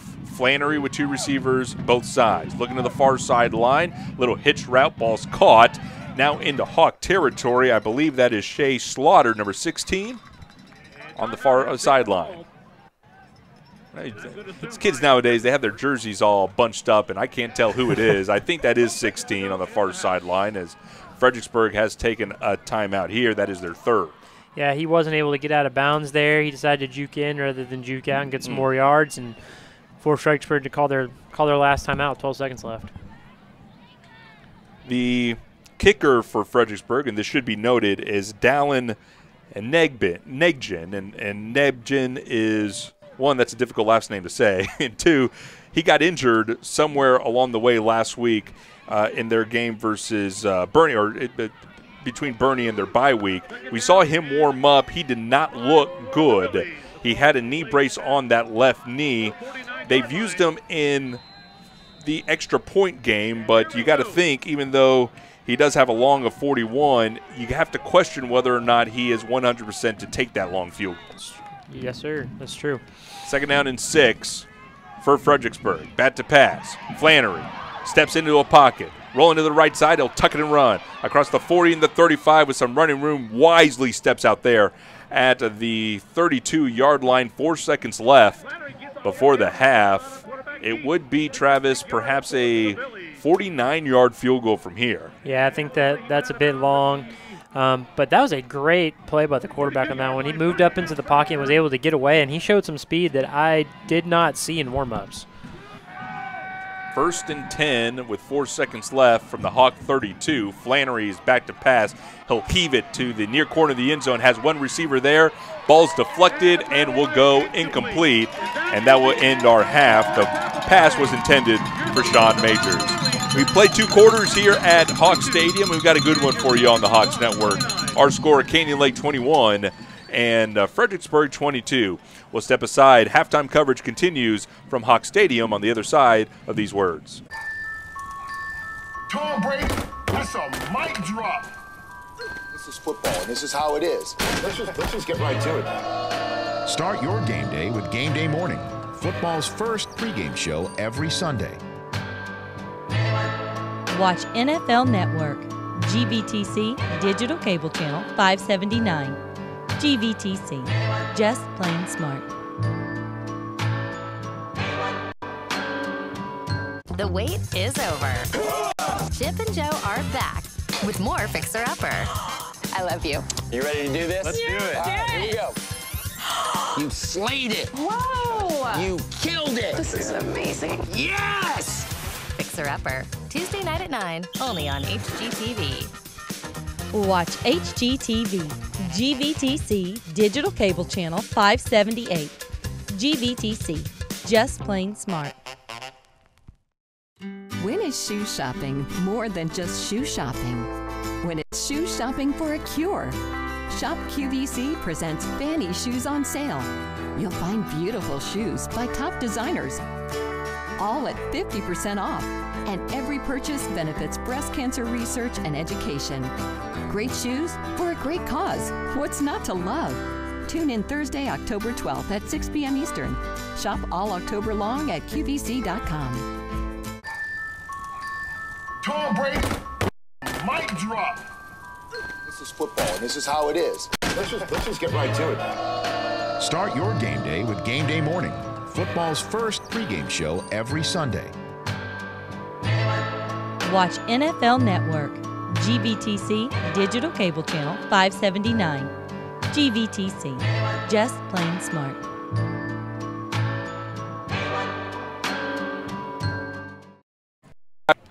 Ben Campos, Travis Steele with you as we are at the half here at Canyon Lake High School in Hawk Stadium. Canyon Lake with a 29-22 lead over Fredericksburg as we welcome you into our halftime coverage. And Travis, let's talk about the last touchdown for Canyon Lake. It was a 6-play drive that ended in a 15-yard touchdown pass to Tristan Chacon, and then it got exciting with that 2-point conversion. And you know, we spend a lot of time around high school football coaches. They dive deep into the rule books and try to find little pieces here and there and how can we exploit this. A pass from the holder with his knee down, I got to think one of the coaching staff said, this is not an illegal play. Let's run something out of this. Yeah, I have no idea. I tried to look it up in our break, and I couldn't find anything on it. So it's in deep somewhere in somebody's 400-page rule book that I just could not find. And it worked out for Canyon Lake. Again, Ben Fulton also serves as the holder, as the kicker is Trenton Laureate, and they ran Laureate out. Fulton with the knee down throws it over to him. It's a race to the pylon, and Trenton is able to get in there for the 2-point conversion, and that's how we get the score 29-22, because earlier in the last touchdown for Fredericksburg, it was a 5-yard touchdown run by Jared Beard, and they, who kind of run, it's not really a swinging gate look, it's a different personnel off of the offense that was on there. They line up, and then they usually check out of it, send in their kicking team, and then they go for their extra point. They didn't check out of it this time, and the 2-point conversion run there by Alex Silva ended up being the 2 points that they needed, and that made the ball game at that time 22-14. So what have we seen from Fredericksburg this half? We've seen offensive. We've seen an onside kick to start the ball game. We've seen some trick plays with a couple of end arounds, and we've seen 2-point conversions. So that's only one half of football, and we've kind of already seen it all. Yeah, I mean, and some of their most effective plays have just been smashing up the middle or post routes. I mean, they're hitting them with new age stuff, and at the same time, whenever the going gets tough, they run old school football and run it up the middle or throw a post. Other side of the football for Canyon Lake, they've scored on a 3-play drive. They've also scored on a 12-play drive, so they're able to do it. They're able to bleed a lot of clock, and then when you only have less than 2 minutes to get a score, they're able to do that as well. It's everything you expect from a team that picked to win this district, and right now they have the opportunity to strengthen their hold on it. A win tonight would put them 3-0 in district play. Nice to see them, again, at one point down 22-14 with Fredericksburg looking to impose their will in this ball game. Since that point, they've clawed back with 2 touchdowns. Yeah, one of the things that was kind of interesting about Canyon Lake is their trick play was just a drop back. And that's what threw Fredericksburg so off, is their defenders weren't ready to cover somebody within the first 5 yards of the play, because by the time they have to cover them, you know, Canyon Lakes usually ran 3 fake handoffs, and it's about 2 seconds later. On that one, they just dropped back and threw a little quick route, and there was nobody near him. He was able to break a couple tackles. It's been really fun watching Canyon Lake out there, finishing plays, finishing blocks, finishing runs, and then at the same time, their quarterback is just so accurate, throw from his knees and throws right on the button. He's Travis Steele. I'm Ben Campos as we are at the half here at Hawk Stadium. Canyon Lake on top of Fredericksburg, 29-22. Well, it is halftime, and the Fredericksburg Marching Band and Dance Troupe are out on the field, so we'll step aside here from what's going on at the stadium, and we'll check in with Emily Wick and see what she has in store with us on this week's installment of Hawks Hurry Up. We'll have that on the other side of these messages. Ben Campos, Travis Steele with you on a Friday night in October. You're listening to Hawks Football on the Hawks Network.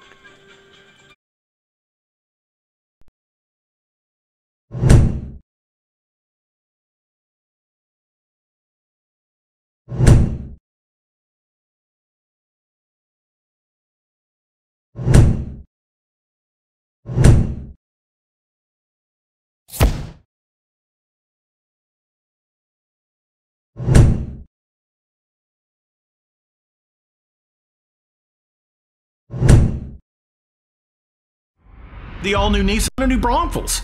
Our modern and architecturally impressive building is more like an art gallery than a dealership. With an extravagant showroom floor and customer lounge, with over 500 vehicles in stock, we have the ability to deliver the best savings possible to meet your budget needs. It's our pleasure to serve you in New Braunfels and the surrounding Hill Country communities. The all-new Nissan of New Braunfels. You've got to see this place.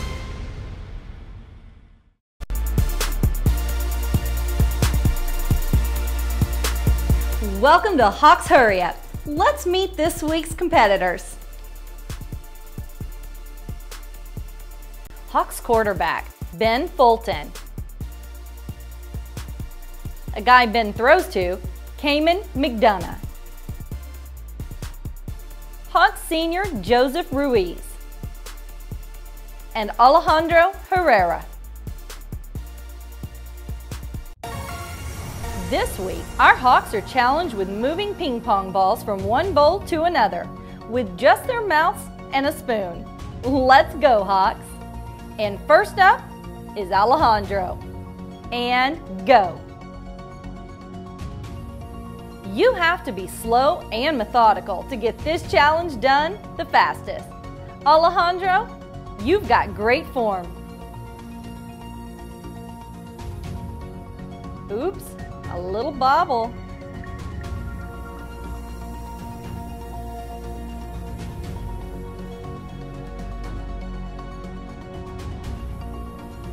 Look at Ben's laser focus, just like when he's on the field. He's the one to beat now.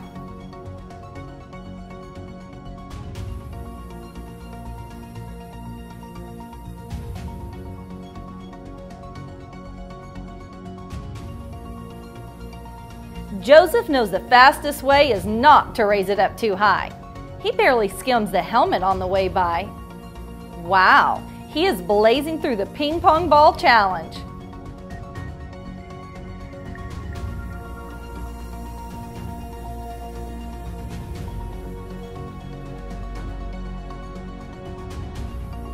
Cayman's ready. Oh no! Fumble! Our cameraman can't even find it, but Cayman doesn't quit. He just puts it into high gear.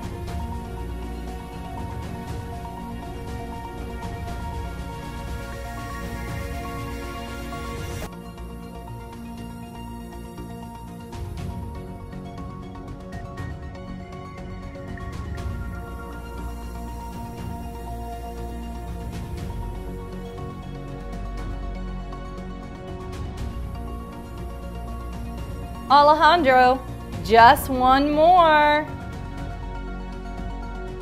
Ben's about to catch up. Cayman might just bring it home.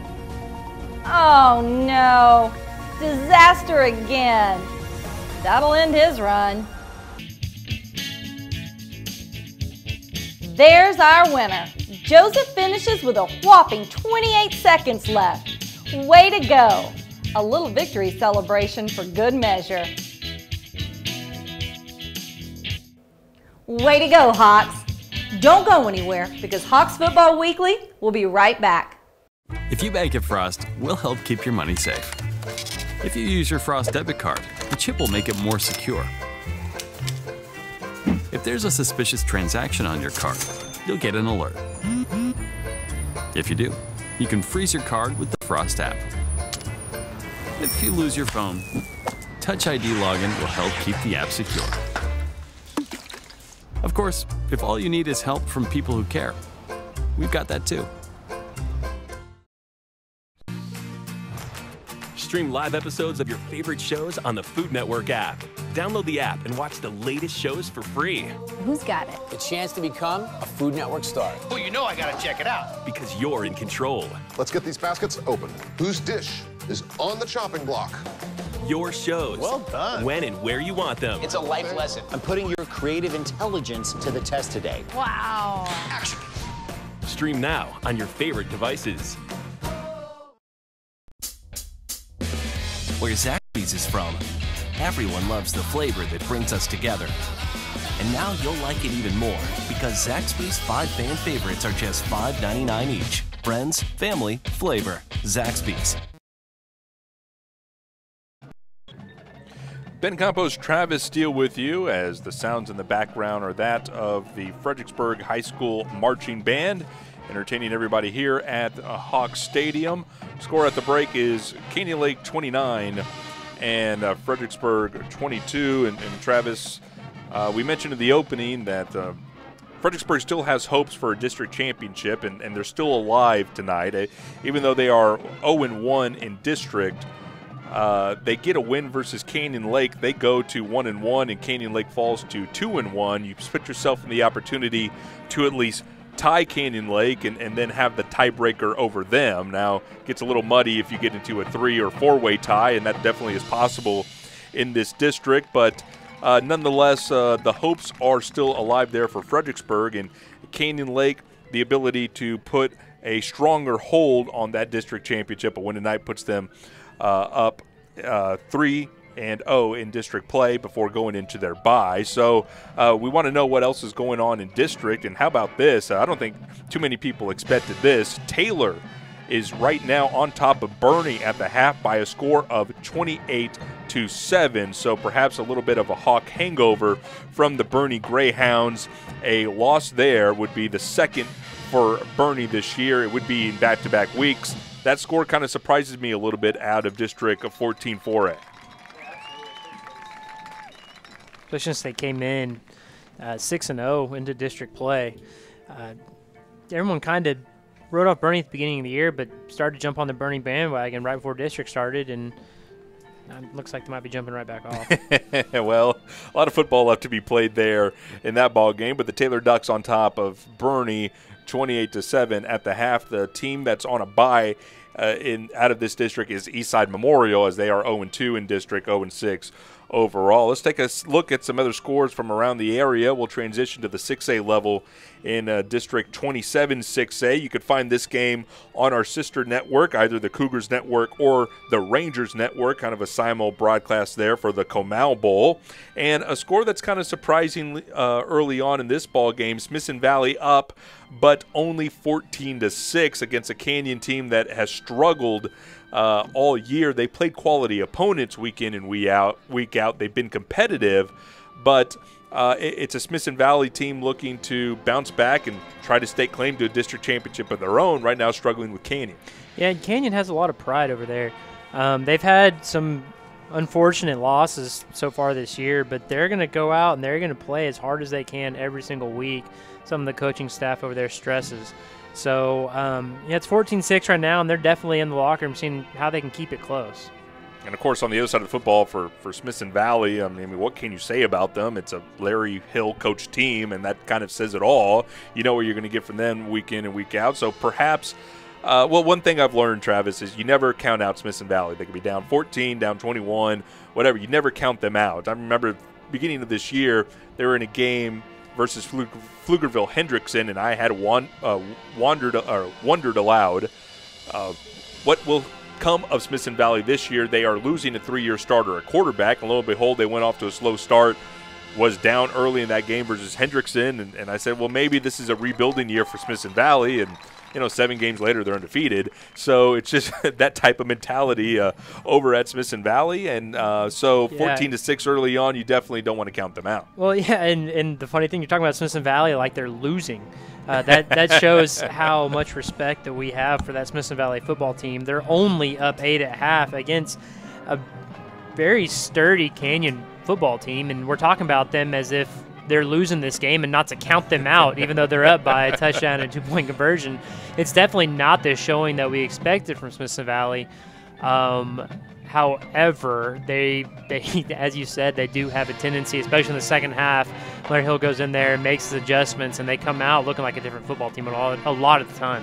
If you get tired of us, go click on our sister networks, either Ranger Network or the Cougars Network. It'll be the same broadcast, simulcasted on both.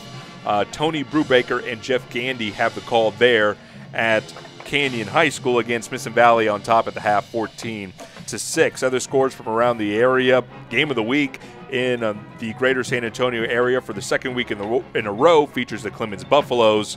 The Judson Rockets and Clemens at the half. The Rockets have a 14-7 lead. That should be a good one in District 27 6A. Both teams are undefeated, so the winner of that will have that inside track for district play. And perhaps an even surprising score, the most surprising score of that district, the New Braunfels Unicorns are trailing to winless Wagner out of that district 21-7 at the half. Yeah, that is very shocking. That's both of our alma maters, and we definitely did not see that coming from New Braunfels tonight. I might be looking forward to Wurzfest next week and taking Wagner a little bit too lightly. You know, I once had a conversation with your former head coach, Chuck Caniford, about that. I said, you know, I always look forward to Wurzfest every year, and is that a distraction for your team? And he says, no, that's a beer and sausage festival, and my kids are 17, 16 years old. He said, that might be more distraction for you. And I said, yeah, maybe you're right. They actually worry more about the county fair and all that stuff that goes on kind of mid-year. And so while you and I might be looking forward to Wurzfest, I don't know about that team, but then again, you're down to a Wagner team that started off the year hot 3-0, but you look at their quality of opponents. I think leading up into that game that Canyon did with Wagner, the cumulative record of Wagner's opponents had only won one game, and Canyon went into that ball game and beat the Thunderbirds. It's a team that's been winless in district, and right now they have a 21-7 lead over the New Braunfels Unicorns. Other scores of note from around the area, it is Wimberley on top of Navarro, 20-14. And again, we're New Braunfels guys. We'll take any opportunity we can to talk about the Seguin Matadors when they're down. And Marble Falls right now has a 21-0 lead over Seguin. So there's some updates from around the area. Again, here at Hawk Stadium, it's Canyon Lake on top of Fredericksburg, 29-22. Well, right now in halftime coverage, we'll step aside and let you listen to the sounds of the Canyon Lake High School Marching Band as they are led onto the field by their drum majors and their dance squad and twirlers and color guard as well. We'll step aside. Once again, your score here on the Hawks Network is Canyon Lake 29 and Fredericksburg 22.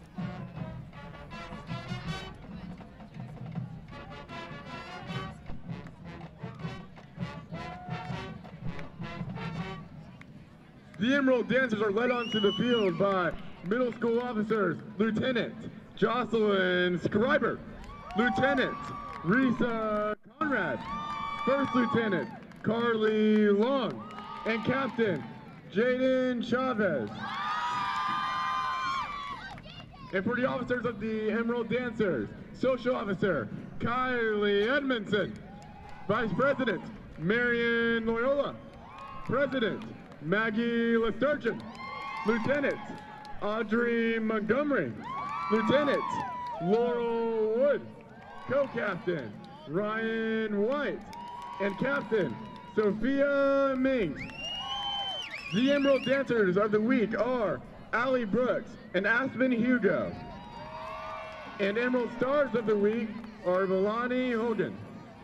Tonight they'll be performing at Palmerton to Blister with the Mountain Valley Middle School Emerald Stars.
And now, Hawk fans, please join us in welcoming our Hawk band to the field. Tonight, our band is accompanied by the 7th and 8th grade Symphonic and Honors Band from Mountain Valley Middle School.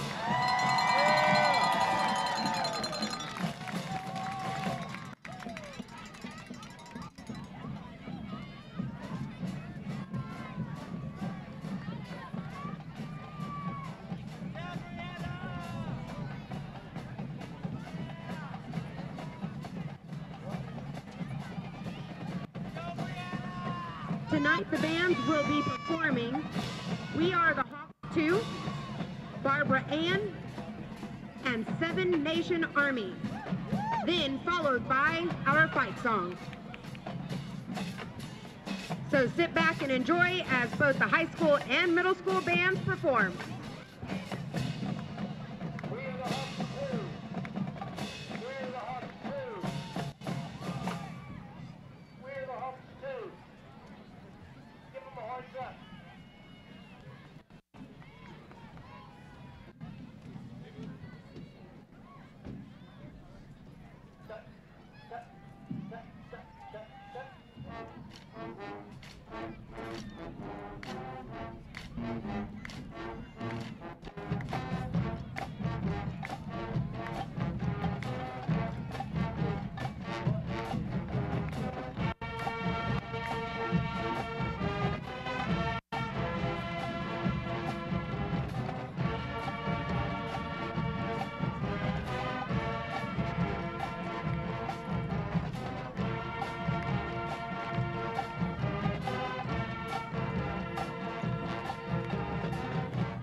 This past Saturday, Flimsy microwave bacon tastes, but Wendy's oven-baked bacon tastes.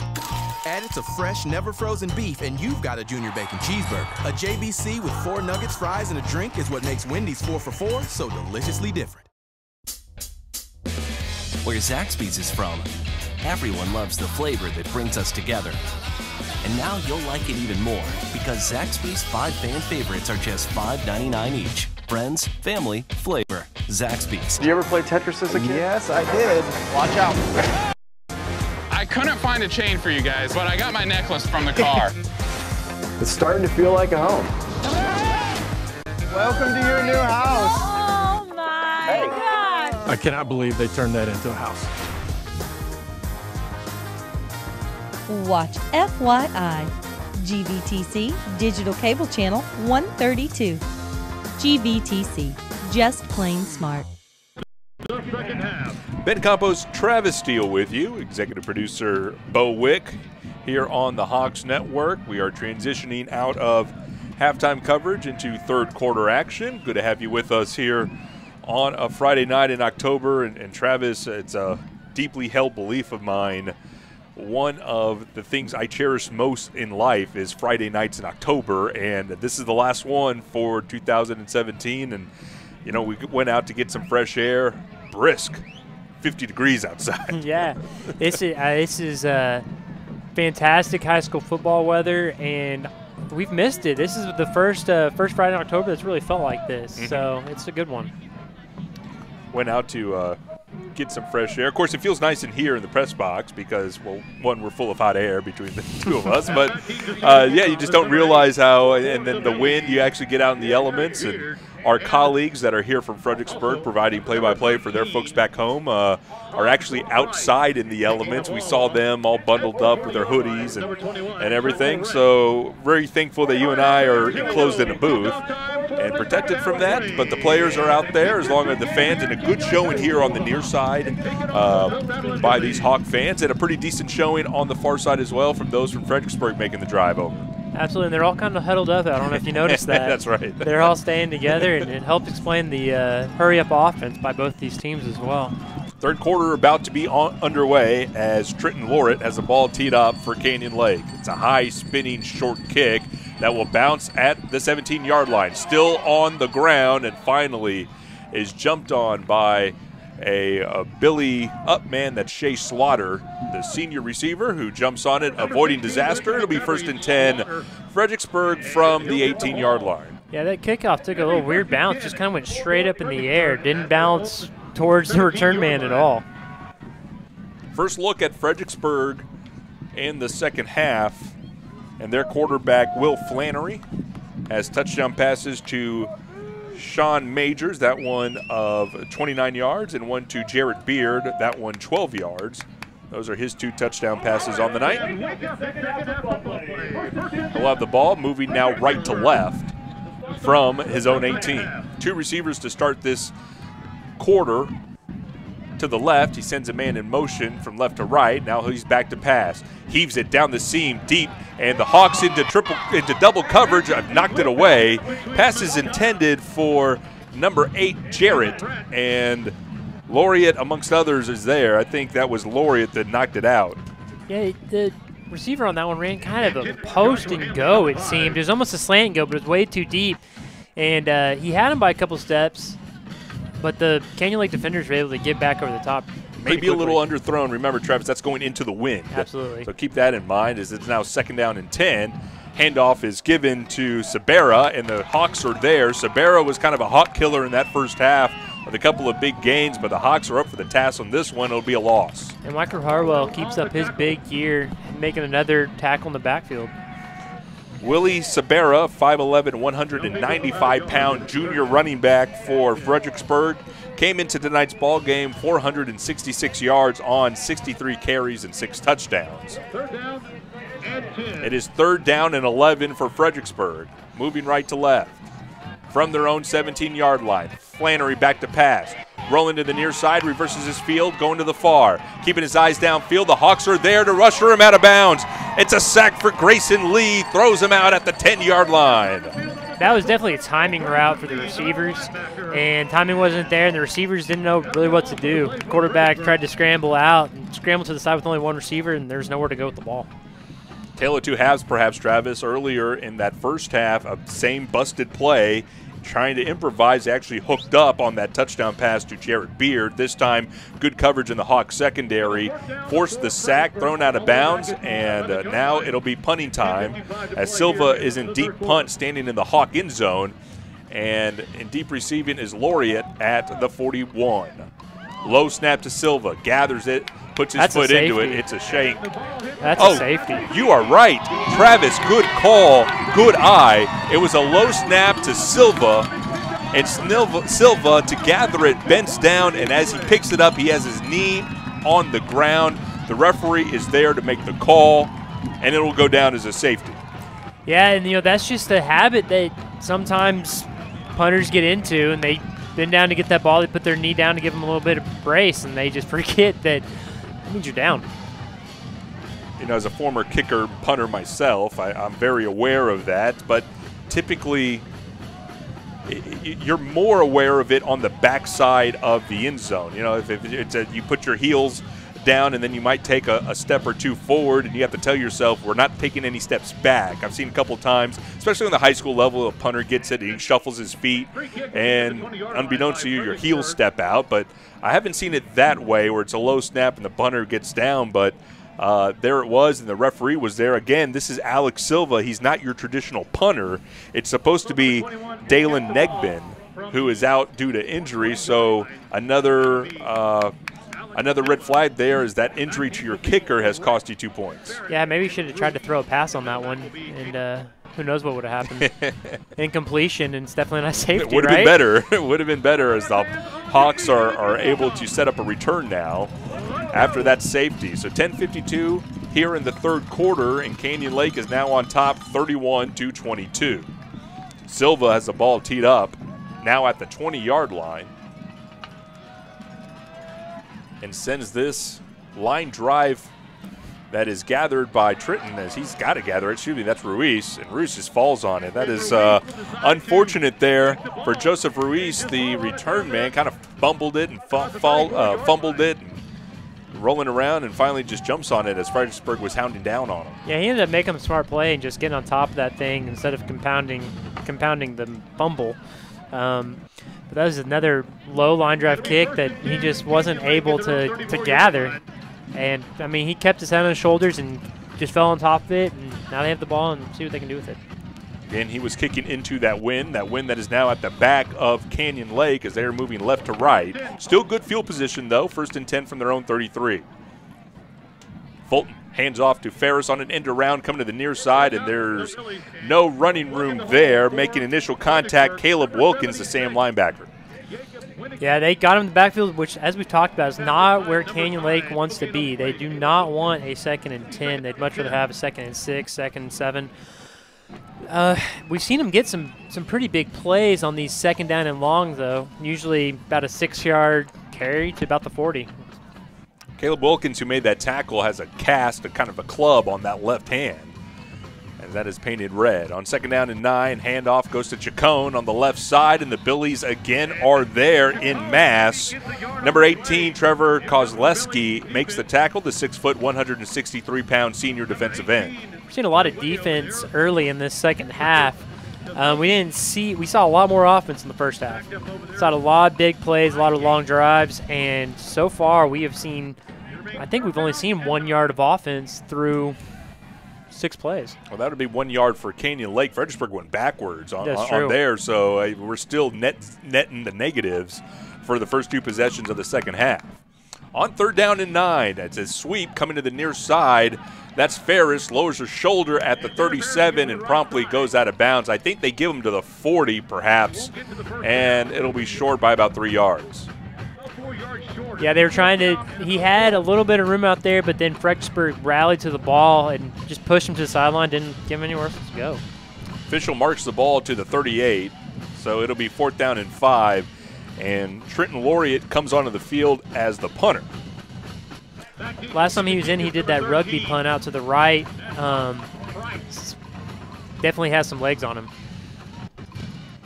Rugby style again to the near side. It's a high spinning kick that will bounce at the 25 and take a Hawk bounce. It's gathered by the return man going to the near sideline and cuts it back to the 15. Has a wall of blockers as he's now across the 30-yard line. And finally, the Hawks are there to make the tackle. Tackle made by Mitchell Harwell on Hobbs Price, the return man, and Fredericksburg set up with good field position after forcing a 3-and-out defensively. That's one of those things about those rugby punts is they're usually a little bit lower than normal punts. However, he got a lot of hang time on that one and had the air at his back, and that was a pretty good punt. Everything was good, even with the bounce and the roll, but you just threw the wild card of Hobbs all of a sudden grabbing the ball and running, and I could definitely see if you're a return man going down there thinking, I'm going to milk this and down it, you might lower your guard, so to speak, and then Hobbs takes it and he's off and running. 1st and 10, Fredericksburg from their own 36-yard line.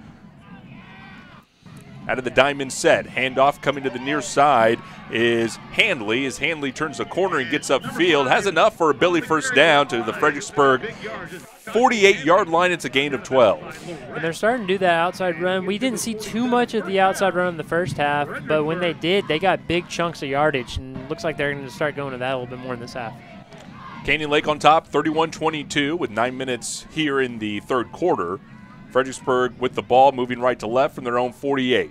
Out of the diamond set. Handoff goes to Sabera. Goes to the right side with a stiff arm into Hawk territory, and he's down the sidelines. The 25, 15. Can they catch him from behind? The ball comes out. Did he cross the end zone? There's the question. No indication from the referee. They have him marked now at the 2-yard line. And I think Coach Charlie Drum is going to have a conversation with the referee here. Did that ball come out, and did it go out of bounds at any point? That looked like a fantastic play by the Canyon Lake defender. And the ref was right there. We're on the other side of the field, but I do not know how that ball could have gone out at the 2 rather than out the back of the end zone. The referees are going to talk about it. That's a good point there. The ball, one, Travis, did the ball go out of bounds at any point? If it went out of bounds through the end zone, it'll be a touchback in Canyon Lake ball. 2, did the ball go out of bounds, and did Sabera go out of bounds? And if he did, was he the first one to touch it as he established himself back in to play? So there's a lot of things to sort out here, and the referees are still doing that. And they finally tell the coaches what has happened, and they'll mark it now at the 2. So 1st and goal, Fredericksburg from the 2-yard line, again out of the diamond set. False start. False start on the far sideline, and you saw it, and I think everybody here in the stadium saw that. That's Hayden Aarons on the far sideline. It get called for motion and pushed them back 5 yards. I want to go back to that run. That is another fantastic play by these Canyon Lake defenders of chasing down the Fredericksburg running backs and making plays. Earlier we saw the gang tackle down at around the 3. On that one, we saw him strip the ball at the 2-yard line on what looked like a clear touchdown. And I always think in that scenario, a prime opportunity to have that ball go out of the end zone and you get the ball back as a touchback. So good hustle there to set up this, and it's a 1st and goal now from the 7 with the penalty. Again, diamond formation for Flannery. Handoff is to Sabera, and Sabera is met, clogged and stuffed. Number 50, Joseph Crisp, coming in and making initial contact. And, I mean, it's like you always see in high school football and all the way through college and the NFL. If someone makes a great defensive play off of effort, and it really gets the rest of the defense rallying to the ball and ready to do their job. And right there, they did that in the backfield. Initial contact made at the 10-yard line. That's where they'll spot it. So first, check that now. 3rd and goal, 2nd and goal from the 10. I'll get it straight eventually. Again, out of this diamond look for Fredericksburg. Flannery, bat to pass, fade route, near corner of the end zone. Jump ball is caught. Touchdown, Fredericksburg. It's Sean Majors again. And we've seen them try to go that a couple times. They tried to go to it earlier, had the false start call. We saw him warming up with it. They really like throwing that ball to Sean Majors right there, and he just showed us why. 6'2", 180-pound senior went up for it on the jump ball and comes down with it, as Fredericksburg will now signal to their team to send on the extra point team. Sean Majors, that is his 2nd touchdown of the night. First one was from 29 yards out, this one from 10. And just a gorgeous pitch and catch right there from quarterback to receiver. Negbin is on to attempt the extra point. Little toe poke sends this one through, and good. 8 minutes, 8 seconds left to go in the third quarter. We have a new score. It is Canyon Lake 31 and Fredericksburg 29. We'll step aside. You're listening to Hawk Football on the Hawks Network.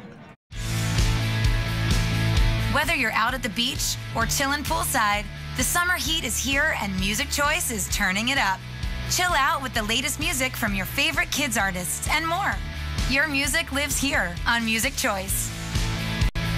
Hey guys, it's Sophia Carson here. Check out all of my music videos on Music Choice On Demand. Available on GVTC. Just go to Free On Demand and select Music Choice. Back on the Hawks Network as Canyon Lake's in a tough one here with Fredericksburg. 8:08 here in the third quarter. It is Canyon Lake 31 and Fredericksburg 29. Ben Campos, Travis Steele with you. It was a 4-play drive for Fredericksburg, covers 64 yards. It was a 10-yard touchdown pass. Will Flannery to Sean Majors. That's your scoring drive with the extra point. That's how we get to the score, 31-29. And we saw another big run from Willie Sabera. That's his second long run of the day. Caught from behind both times by just great plays by the Canyon Lake defense to try and catch him, and still able to punch it in. The safety is the difference in the ball game, as Silva sends this one high and to the back corner of the field. Ball's taken at the 10-yard line by Lorette. Lorette comes to the near side, up the middle to the 25, where it becomes a rugby scrum.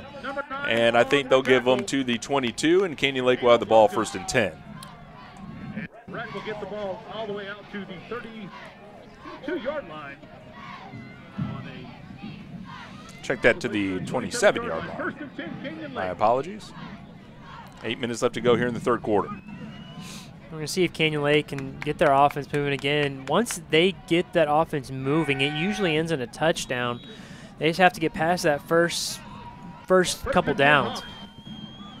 1st and 10 Canyon Lake going left to right. Handoff is to St. John, and Micah St. John goes to the left side, maybe to the 32-yard line. It's a gain of 5. And they like getting that 4 or 5 right up the middle on that first down, and it really helps set up the rest of, honestly, the entire possession whenever they get that first 5 yards on that first down. 7:30 to play here in the third quarter. 2nd down and 5 for Canyon Lake as the clock is moving down to 7.5 here in the third quarter. Quick to the line are the Hawks. Handoff to Ferris on the far sideline. Gets a good block and enough for a Hawk first down to the 40. Still fighting forward. Oh, they took out the referee on the far sideline. I hope he's okay. They'll spot it at the 42. Another Hawk first down. Not seeing that ref get up quite yet. Well, we'll see. He's still down on a knee. Boy, he got, not only did he take a shot, he kind of got rolled up a little bit and fell backwards. And, of course, at that point, you worry about him hitting his head as he falls back. He's up, to his credit, and shaking it off, has the hat back on as he talks to the lead official. Maybe they want to switch out duties with him. And they'll mark him down at the 40-yard line. Actually not. He's a warrior. He's back and ready for action. Actually, they spotted the ball at the 40, which was strange. That went out of bounds at the 43-yard line or 42. So the Hawks, even though they get a first down, lost some field position there. But that's okay. Fresh set of downs, first down for Canyon Lake. Handoff.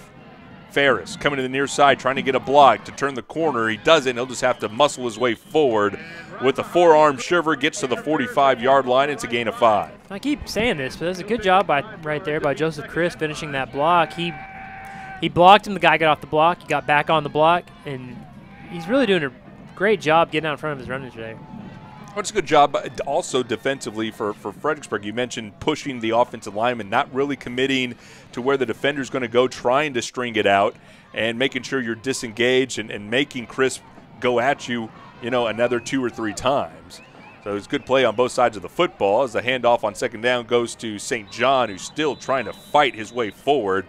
Maybe 1, maybe 2. It's a good hard run there by Micah, setting up 3rd and manageable. Yeah, and Fredericksburg is doing a great job of getting off the ball and hitting that offensive line and trying to get a strong initial push back to the backfield. We've seen them get a couple. That's really the key to stopping this Canyon Lake offense is if you can get in the backfield and get them to move backwards a little bit on the downs, and you're in good shape. And Fredericksburg's doing a pretty good job of blowing that offensive line up every once in a while. Second possession of the second half for Canyon Lake. The first one was a 3-and-out punt. And this one is the 5th play of the drive, and it is 3rd and 4 from their own 46. Handoff, Chacon, left side, turning it upfield. Did he get to the midfield stripe? That is the first down marker. We'll see where the spot is. They do give it to him at midfield, enough for a Hawk first down. That was a good job. Fredericksburg was ready for that, but Canyon Lake was able to get their blocks in place and still get that first down. Just so important and good vision when you're going to that side. You have the opportunity to stop and think, do I try to string it out to the outside or can I turn it upfield quickly? Tristan found the hole and went upfield with confidence and got enough for a Hawk first down. Clock continuing to go here, approaching 5 minutes in the third quarter. Handoff is a belly dive up the middle, and he's off to the races. 30, 20, will they catch him from behind? No! Into the end zone for Jacob Ruff and a Hawk touchdown. And we've seen him go with that. That's the first time we've seen that fullback dive really break out of those first 5 yards. And he was in the secondary standing next to Fredericksburg players, and eyes were still in the backfield. They did not expect him to get out to him. By the time they realized who had the ball, he was gone. Almost got caught from behind, but it wasn't enough. Ruff goes in from 50 yards for Canyon Lake, and that extends their lead. Lorette on for the extra point. Out of the hole to Fulton. Snap back, and the kick is on the way, and that kick is good. 5:04 left to go in the third quarter. We have a new score. It's Canyon Lake 38, Fredericksburg 29. You're listening to Hawk Football on the Hawks Network. Horrifying, gruesome, and edible. Another epic season of Halloween Wars. Master food artists scare up their most spine-tingling creations. If I want to put this on my mantle. As long as they don't get spooked first. Oh my God. All new Halloween Wars, Sunday night at 9 on Food Network. Watch Food Network. GVTC Digital Cable Channel 563. GVTC, just plain smart. Welcome back to Hawk Stadium. Ben Campos, Travis Steele with you. It's been all or nothing for this Hawk offense. Travis, you either get touchdowns or you get 3-and-outs. And luckily for Canyon Lake, there's been only 2 3-and-outs. The rest have been touchdowns. Yeah, I mean, once they get that momentum and start getting the defense on their heels, it's really hard for the defense to end up pushing back. It explains the timeouts that Fredericksburg took that were seemingly out of nowhere in the first half. I think they realized way before we did that if Canyon Lake starts getting first downs, you're in rough shape as a defense. I think that's something to keep in mind as we go forward. If the Hawks can just get that first down, that offense gets into a rhythm, and they'll end up in the end zone. Ball's teed up here by Lorette. And deep receiving are 2 Billies, Josh Hanley and Shea Slaughter. Check that, Hobbs Price.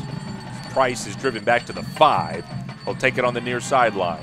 Now turning it up the middle across the 20 and the 25. Flag comes in before being met by a couple of Hawks at the 30. Making the tackle on special teams is Parker Reno, but we'll check the flag. For Canyon Lake on that scoring drive, it was 6 plays, covered 83 yards. Check that, 73 yards. A 50-yard touchdown run by Jacob Ruff with the extra point.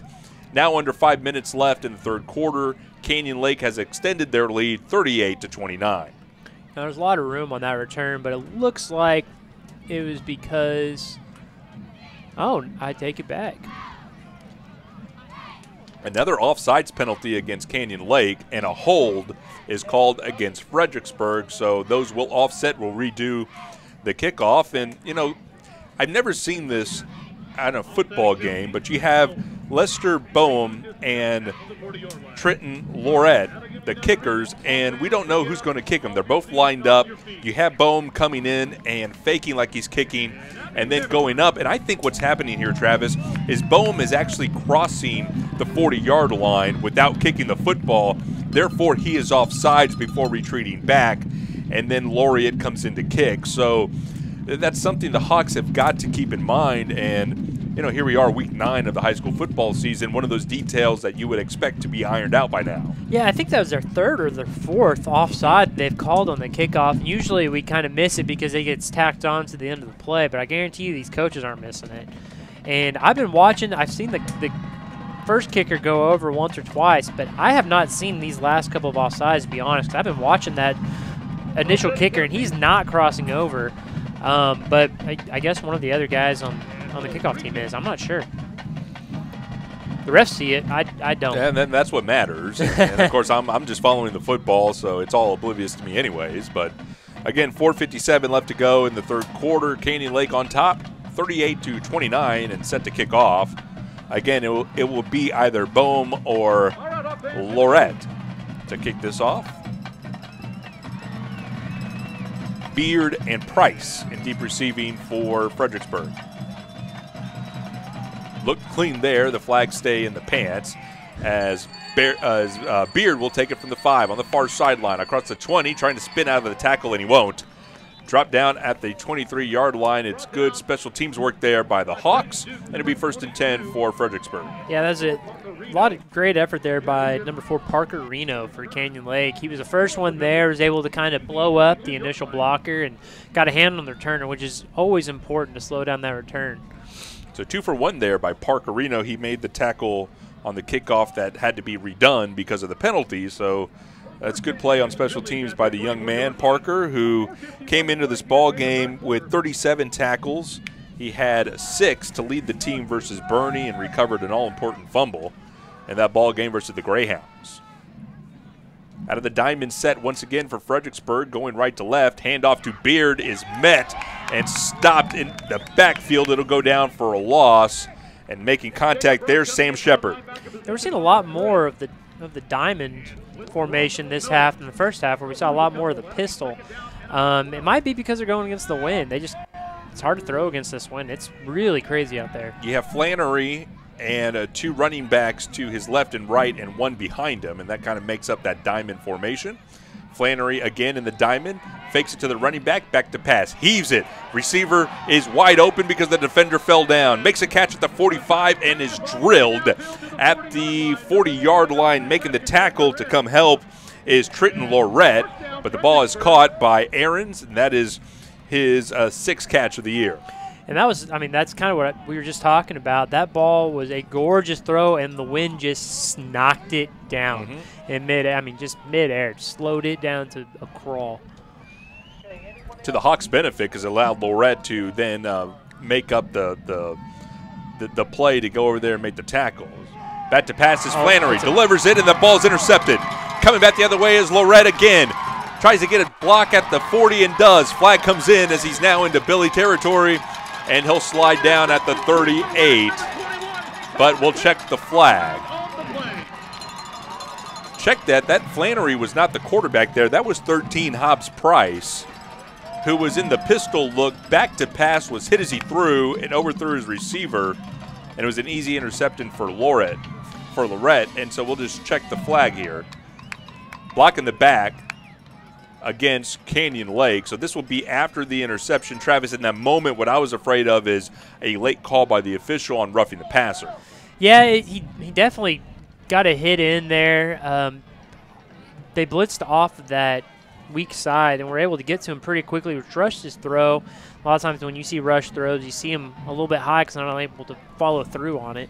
And he led that one high, and the receivers weren't ready for the ball yet either. I mean, they just hurried up the entire play. That was a great play by that Canyon Lake defense. Trenton Lorette is one of the team leaders in tackles with 42. He gets his first interception of the year on that one, and the penalty will start this drive back at the Hawk 30, check that, 41-yard line with 3:46 left in the third quarter. Handoff up the middle to St. John, and St. John is just trying to eke out as much as he can, maybe 2, as there's some confusion between Ben Fulton and the receiver on the far side. I believe that was Richard Rosas. No, that was number 40, Nick McCormick, who's getting a talking to about alignment there on the outside. Yeah, I think he wanted him to get closer to the line. They looked like they had about 8 guys in the backfield there. And he definitely wanted him to get on the line. And they had a 2-on-1 out there, and I think he wanted to throw, but he's afraid of throwing it with not enough guys on the line. 2nd down and 8 for Canyon Lake as the ball is given to Ruiz on the far sideline. Got a block and a good one as he's now into Billy territory with a head down to the 44-yard line. A good run there by Joseph Ruiz. That was a good run. There was a lot of blocking out there, and Fredericksburg did a really good job of getting off their blocks because Canyon Lake had them all lined up. Canyon Lake laid a good block on that corner and should have been off to the race if the corner was able to get off of it and make the tackle. Coming off the field is Tristan Chacon for Canyon Lake, so sub in Jacob Ruff, who just had a 50-yard touchdown run to his credit on the last drive. 2 minutes, 45 seconds to go in the third quarter. Canyon Lake with the ball, momentum, driving, and the lead at 38-29. Handoff goes up the middle to Ruff. Ruff is met at the line of scrimmage and able to plow forward for an extra 2, so 2nd down and 8. Yeah, Chacon's over here on the sideline, and that's one of the things about this Canyon Lake offense is they're faking the ball so much that a lot of times the guy without the ball is getting tackled as if he had the ball, and you always got to be ready to get hit, and he's going right back out there, so he'll be all right. McCormick checks out, and Chacon checks in. For 2nd down and 8, is Canyon Lake content to stay in this huddle. Play clock at 15, no sense of urgency. Another substitution comes in, and that is Braden Duke with the play from the sideline. Play clock down to 5. Hawks at the line.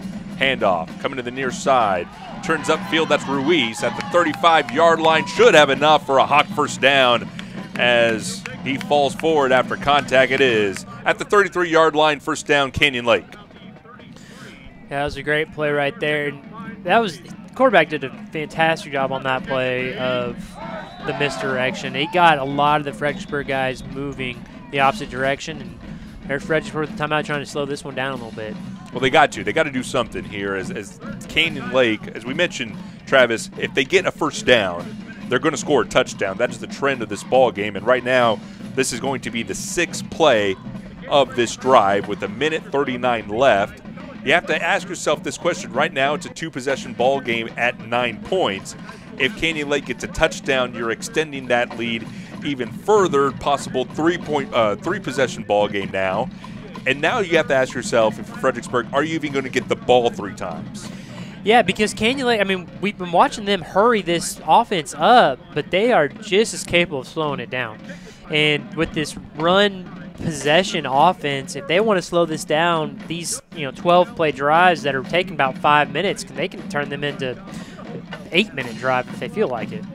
Because technically it would be a 16-point lead if they scored a touchdown and two touchdowns and 2 extra points would be enough. So technically still a 2-possession ball game, but with this ball control offense, it's a good question to beg. I mean, are we going to see it 2 times? So on very critical possession defensively for Fredericksburg to try to limit Canyon Lake at least to a field goal. As Canyon Lake, I always make the analogy like 2 wrestlers, and you don't know who has the advantage until one starts to get leverage a little bit and starts imposing their will, and right now that is in favor of Canyon Lake. On 1st and 10 for the Hawks. Handoff is given to Ruiz, who belly dives up the middle to the 30-yard line. It's going to be a gain of 3. Yeah, and that's the all-important first down for this Canyon Lake offense. We've been watching them. If they can get that 4-yard on first down, then it just, as you keep saying, it opens up their playbook, and they go anywhere on this 2nd down. Under 1:30 left to go here in the third quarter. Canyon Lake with a 9-point lead, 2nd down and 7. No issues with the clock here. Play clock is down to 16 as a new play comes into the sideline from Nick McCormick. Hawks quick to the line. Belly dive again, Ruiz taking people with him. The whole pile moved as soon as he hit it. It's another gain of about 3 yards.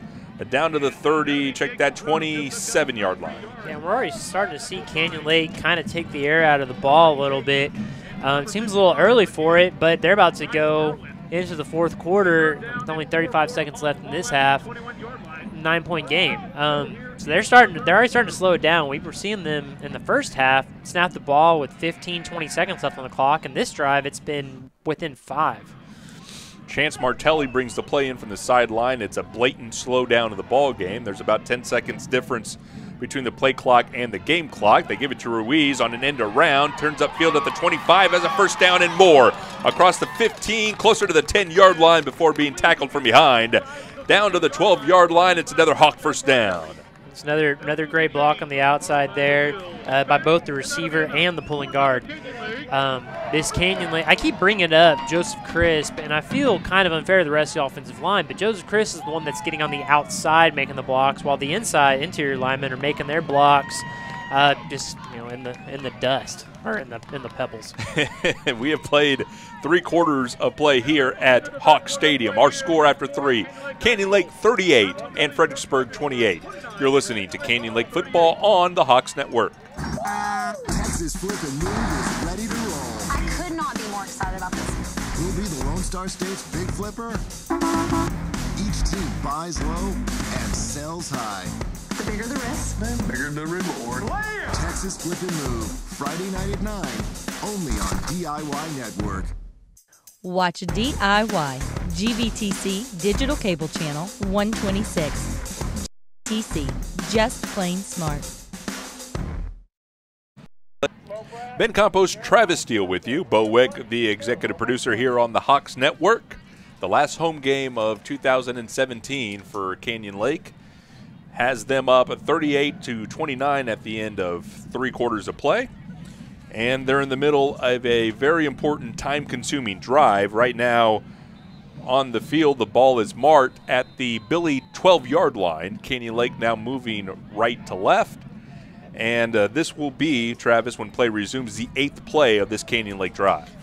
And they're starting to make the plays last a little bit longer.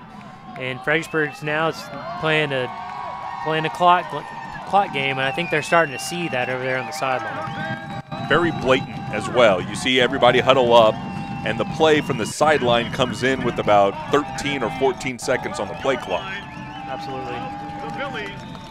First and 10, Canyon Lake. You are able to get a first down here. Ball at the 12. Handoff. Coming to the near side. Spinning out of the tackle at the 10. Falling forward is Tristan Chacon. Going to be shy of the 5 to the 6. And keep this drive going for Canyon Lake. And you're starting to see that offensive line of Canyon Lake get to lean on that defensive line of Fredericksburg a little bit. A lot of heavy breathing, and just they're hitting them constantly with that run. Well, one thing I'm seeing is slow to get off the ground, a lot of Fredericksburg defenders. Absolutely. That's an indication right there. And that's, we played against this offensive coordinator back in high school, and that's something that they definitely harp on. 2nd down and 5 from the 7-yard line. Belly dive up the middle. Is that Ruiz? There's Jacob Ruff is the ball carrier. There's a mass of people there. Didn't get a good look at it. Ruff might have enough for a first down. The ball spotted at the 2. That's the line to gain, and they give it to him. First down, Hawks. It's hard on the defense when offensive line is coming off for run blocks every single play, especially the defensive line and those linebackers. The offensive line is coming full force at them, and it wears you out. The worst thing for a defense is to feel like you're facing an offense that's monotonous and there's nothing you could really do about it, because then that will frustrate you and you'll do stupid things. Handoff on first down goes to Chacon, who goes up the middle for another Hawk first down, or touchdown. And Travis, what I mean by that is you have to play disciplined, of course, in the slot T, but if that keeps wearing on you, you get frustrated and you say, okay, I'm just going to pinch in here even though I'm not supposed to, and that's how you get beat. Yeah, it's the typical lull you to sleep and then go where you're not. And, when Canyon Lake lulls you to sleep instead of, most offenses where it means they're going over the top, it just means they're coming to your gap because you want to go make a play and you go somewhere else, and, you're tired of being on your heels and they go after you. Canyon Lake lining up to go for 2. Fulton, bat to pass, throws it, and that ball is incomplete. Into triple coverage, and it will go for no good. Our new score with 10:38 left to go in the ball game is Canyon Lake 44. Oh, actually, let's hold the phone here. It doesn't help that the end zones are yellow and so is the flag, as this flag is on the near corner of the end zone. Illegal use of the hands on Fredericksburg, so we'll spot the ball half the distance and retry the point.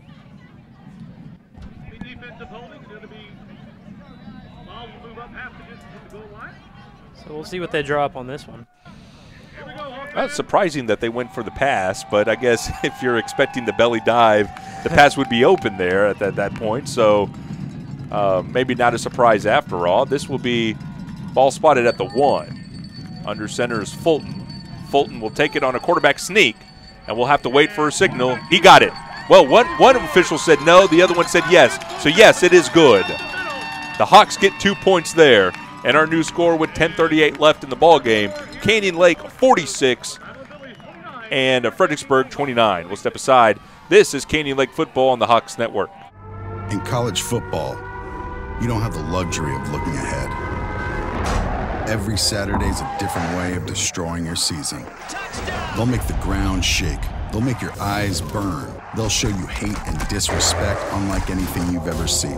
Don't think about January when there's a Wolverine coming for your face in September.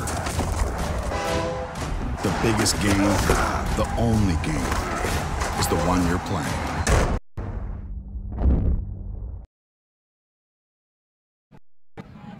Tristan Chacon came into tonight's ball game for Canyon Lake with 69 carries, 640 yards, and 10 touchdowns to his credit.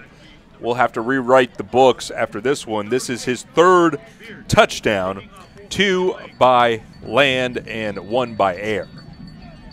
Yeah, he's having a great game, and you can see him on every part of this out there, and special teams doing it too, and he's having himself a good game.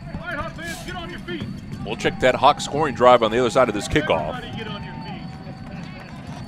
Boehm is approaching the football. It is a high spinning kick, and Billy Upman will signal for a fair catch and make it at the 28-yard line. That was number 20, Don Flannery. So for Canyon Lake, Travis, it was 11 plays. It covered 59 yards, and it ends in a 2-yard touchdown run for Tristan Chacon. The 2-point conversion was good, so now we have that 3-possession ball game we were talking about. Canyon Lake has a 46-29 lead with 10:37 left to go in the ball game. Yeah, and Canyon Lake or Fredericksburg's possible saving grace here is they have the win at their back, and they're going to have to throw the ball to get back in this game. Flannery hands it off to Sabera.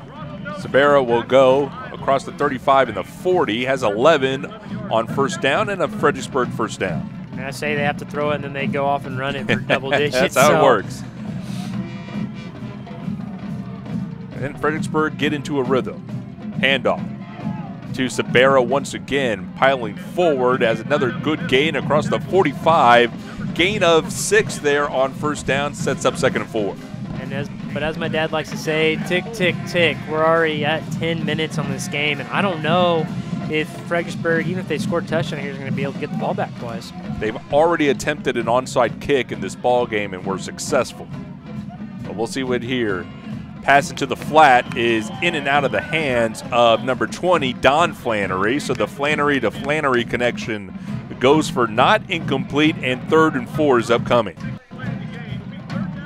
Yeah, it was a nice little short route. He had a lot of room there. A little bit low, and I think his eyes got up a little bit. They know they need to score quickly, and they're trying to rush things a little bit. 3rd and 4 for Fredericksburg. From the 47, quick pass to the near side is caught and wrestled out of bounds. Is it enough for a first down is the question. Parker Reno is there on the stop of Shane Slaughter.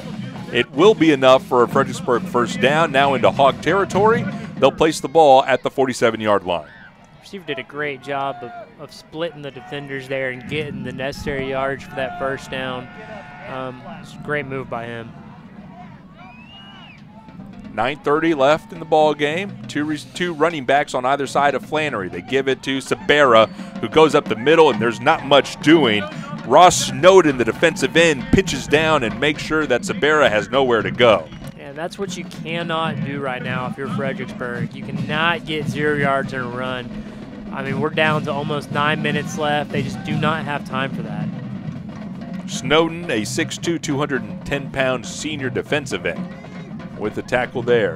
The Hawks have jumped, so free play for Flannery. He's going to heave it down the near sideline. Single coverage. Ball is in and out of the hands of his intended receiver, Sean Majors, in one-on-one coverage with Cayman McDonough. And we know what the flag is. We don't need to check. It's going to be offsides against Canyon Lake. Yeah, and that was a really smart play by Will Flannery. As he saw the flag immediately, his offensive line kind of stopped, the defense kind of stopped, but Sean Majors didn't, and he was almost able to find him for a very, very sorely needed touchdown. Hand fighting between McDonough and Majors. It was nice of the referees to let that one go, otherwise it would have been offsetting. But Fredericksburg gets 5 yards on the penalty to be 2nd down and 4. Bat to pass, Flannery coming to the near side. Now he reverses field to the opposite side. Will he tuck it and run? It looks like it across the 45-40, reaching for the sticks at the 35. We'll see where they spot him. Ball spot, I think, at the 35. He has some legs on him. 12 is fast. And you don't really see it that much. You don't expect it because, I mean, he's deceptively fast, as you would say. No, yeah, he is deceptively fast. He's 6'3", 215, and he goes from that slow drawback, and then he gets to sprinting, and he's one of the fastest guys on the field.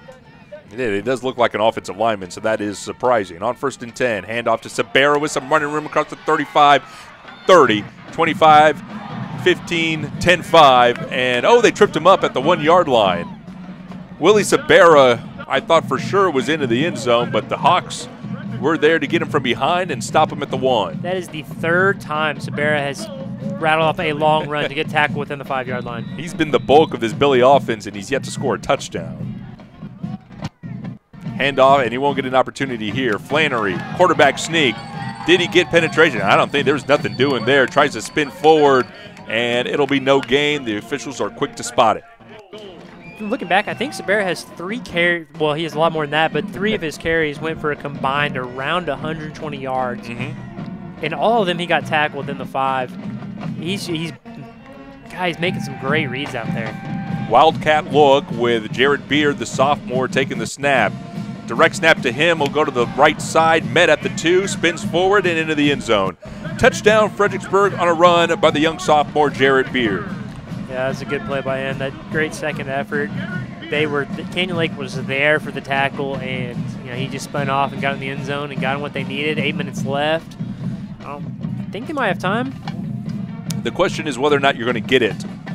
An extra 2 possessions. That's the question. The way Canyon Lake has moved it offensively, that really is the only cloud hanging over this football game right now, and Fredericksburg is lined up to go for 2.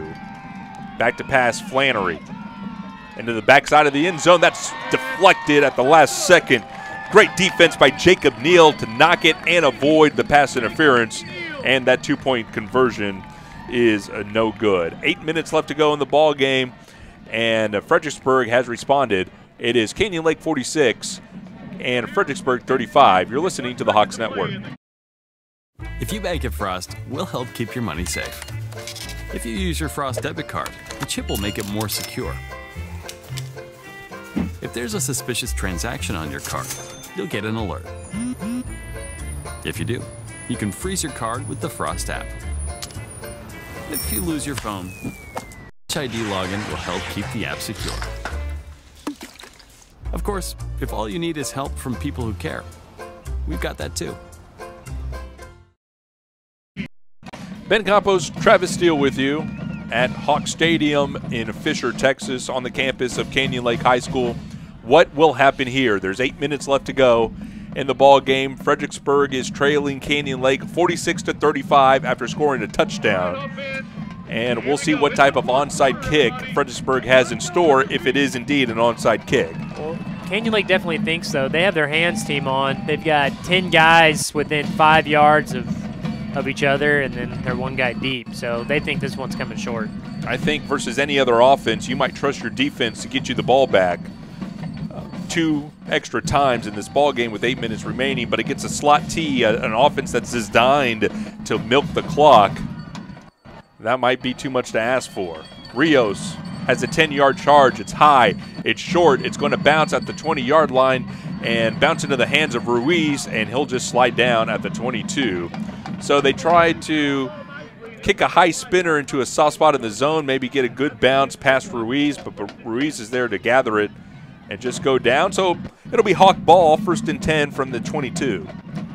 Yeah, I mean, you know the kicking aspect of that, and I know the returning aspect, and he got lucky with the way that ball bounced. That ball bounced right to him, and it was fairly soft. That ball could have gone anywhere after he let that ball bounce, especially with how much spin was on it. And he did a great job of corralling that ball and getting his hands just getting down.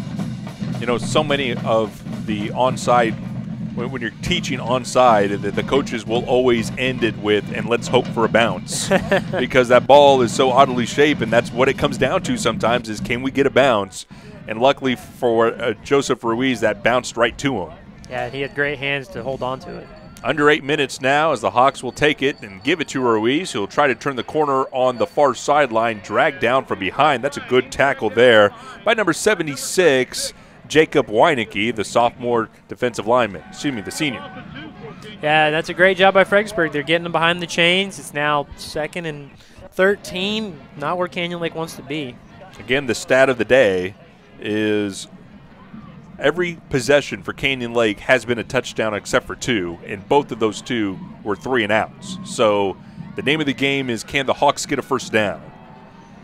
And Fredericksburg is up for the task defensively. On 2nd down and 10, Ruiz, belly dive up the middle as the ball is given to St. John across the 30 and the 35, stumbling forward, finally tackled from behind at the 42. It's a Hawk first down. That's the second time that Canyon Lake has been able to get into the secondary on that belly dive without Fredericksburg knowing they were there. I've gone so far in this ball game without being tricked by the slot T, and they get me there with 7 minutes left to go. I was almost home free. It was like a no-hitter in baseball. Wasn't talking about it to you or anything, just trying to focus, and finally the misdirection got me. I'm just over here trying to bat 500. Handoff up the middle. It's St. John again, hurdling. Guys at the line of scrimmage, taking defenders with them. He'll finally be dragged down to midfield. That's a gain of 8. And this is where Canyon Lake wanted to be. He got tackled right there with 6 minutes and 40 seconds left on the clock, and they're letting that clock bleed. It's now they're in no hurry. They haven't even called the play in yet, and there's 20 seconds left on the play clock. They're going to try and bleed this clock dry. Andrew Nelson will have the play as he is just now coming onto the field from head coach Charlie Drum. The play comes in, play clock down to 10 as Canyon Lake breaks the huddle. Quick to the line, Fulton. Handoff. Chacon. Stutter step at the line of scrimmage and drop down. Flag comes in as 3 or 4 Billies were there, led by number 56, Landon West, the sophomore. Yeah, I don't know what the flag is. There's a lot going on there in that offensive line. There's been a lot of frustration from both sides throughout the game. Face mask is the indication against Fredericksburg, so any hopes of a holding call or anything go by the wayside. It's 15 yards and another Hawk first down. And that tackle was with 5:59. There was legitimately 41 seconds between those two plays. So close from being a play a minute in this offense. If you bleed off the 40 seconds and then you get a long play, it's especially when they forget to start the play clock. The referee has not started the clock, and the game clock has continued to run. So, yeah, they're going to have to reset it here. And we'll see what the referee has to say.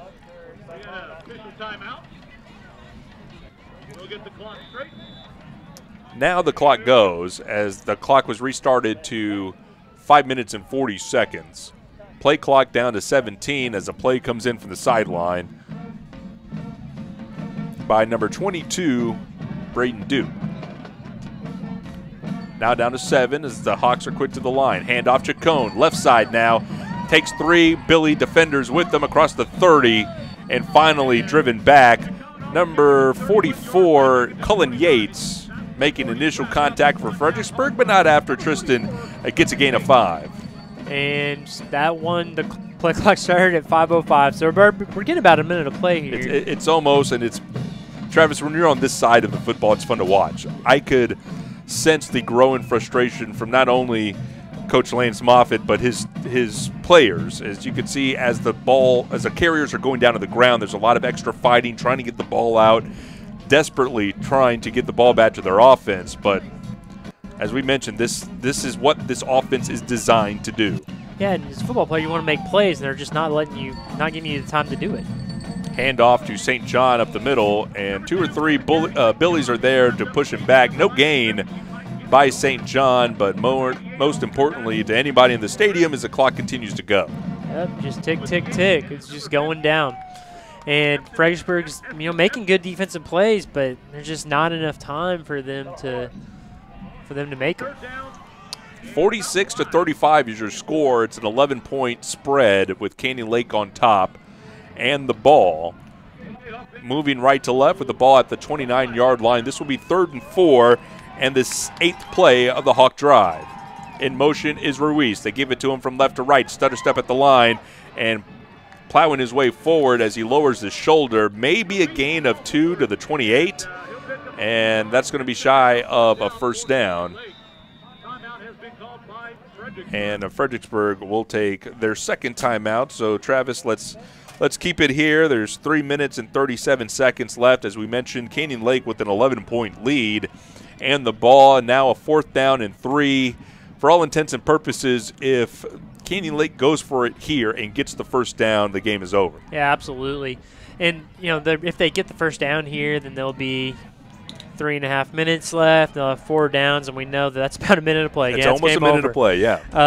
But if Fredericksburg gets the ball back here, they have a real chance. Mm-hmm. They've had one onside kick recovery. They had that kick just a second ago that had a nice bounce and nice hands by the Canyon Lake return man. And, they're one bounce away from having the ball back there. So if they're going to stop here, there really is a chance for them.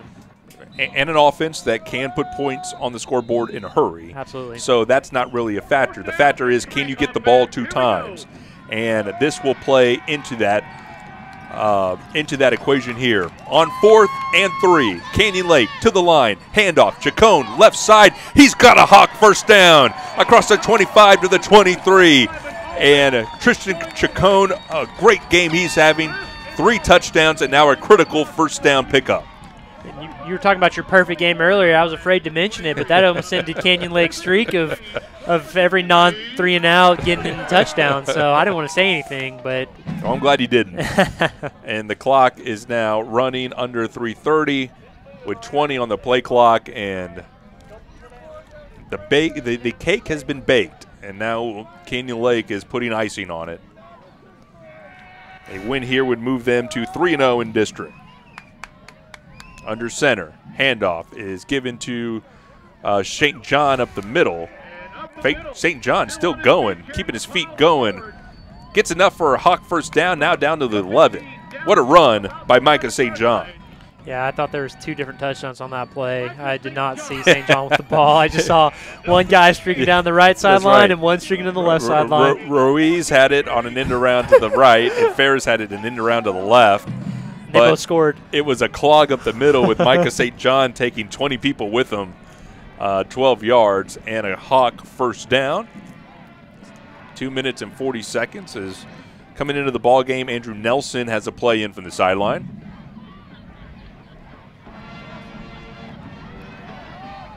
Canyon Lake trying to take that next step as a program and clinch a district championship. Handoff to St. John up the middle. This will go a long way. Of course, we'll check in with what's going on with Taylor and Bernie in our post-game coverage. Just stick with us here on the Hawks Network. We'll bring that to you as this game concludes. Last year, this Hawk team was 7-4, came in second place in this district. Already clinched a playoff spot with 2 district wins. They have made the playoffs now for 4 straight years and at 6 years out of their 9 in existence. That's so impressive. Great program here at Canyon Lake. They're building it, and they're doing it the right way. Of course, started under Matt Monzingo as he built this program from the start, and Coach Charlie Drum has been with them every step of the way, was an assistant under Manzingo. So handoff will go to Chacon again, trying the left side, gets down to the 5 on a gain of 4. So Charlie Drum has been here the entire time that Canyon Lake has been here. Matt Manzingo promoted to athletic director of Comal ISD, as Fredericksburg will take their last time out. And Coach Charlie Drum just stepped right into the head coaching role, and not only has he kept what was going as the trend lines were pointing up for Canyon Lake, he might even say he's surpassed what Coach Manzingo would have expected from his team, as about to be 3-0 and putting a district championship to the resume, perhaps.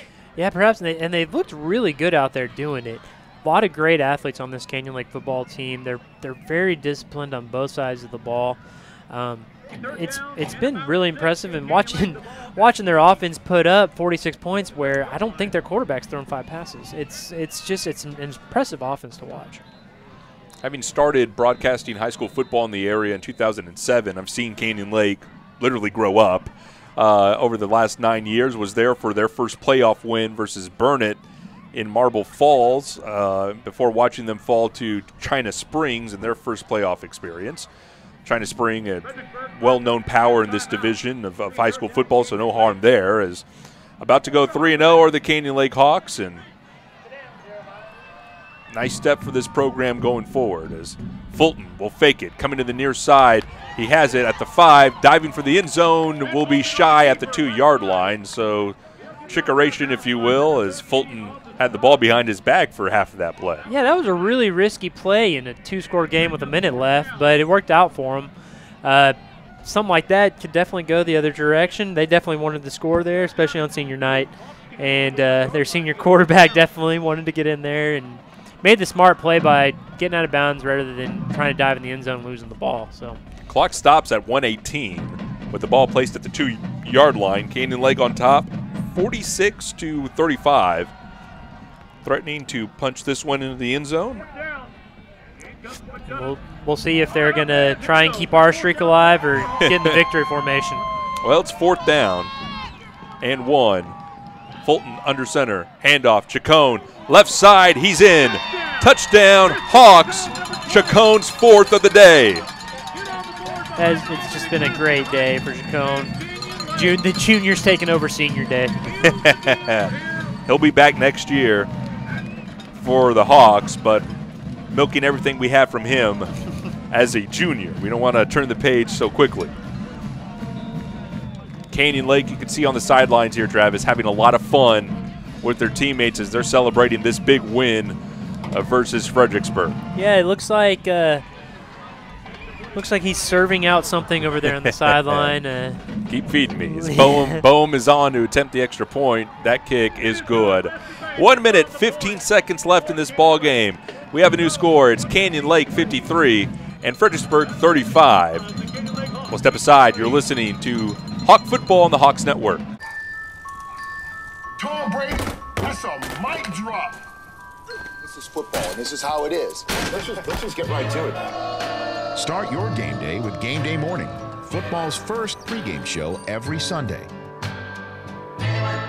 Watch NFL Network, GVTC Digital Cable Channel 579. GVTC, just plain smart.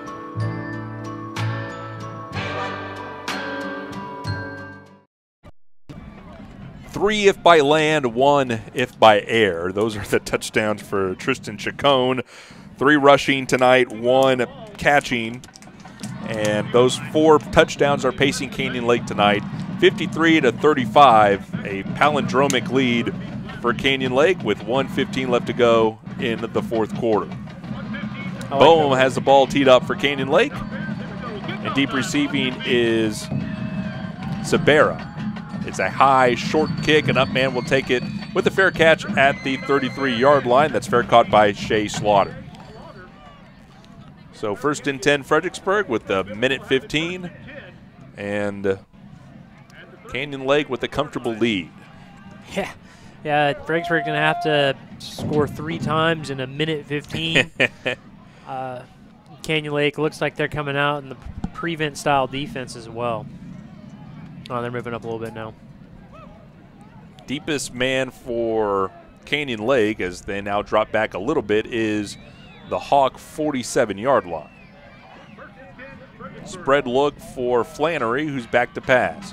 Surveying the field. Coming to the near side to avoid a rush. Keeping his eyes downfield. And the Hawks are there to swarm on him and throw him out of bounds.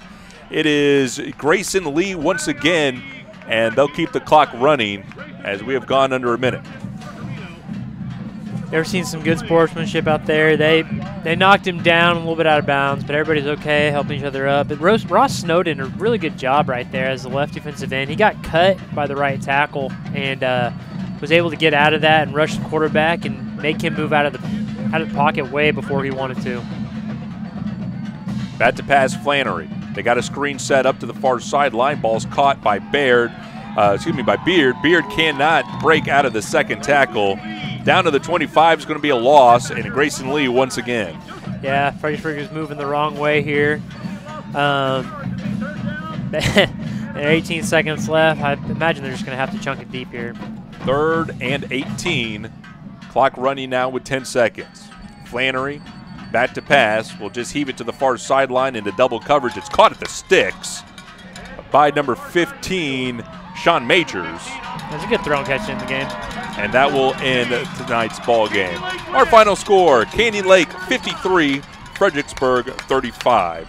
We'll step aside when we come back. Post-games coverage from Hawk Stadium across the Hawks Network. Horrifying, gruesome, and edible. Another epic season of Halloween Wars. Master food artists scare up their most spine-tingling creations. If I want to put this on my mantle. As long as they don't get spooked first. Oh my God. All new Halloween Wars, Sunday night at 9 on Food Network.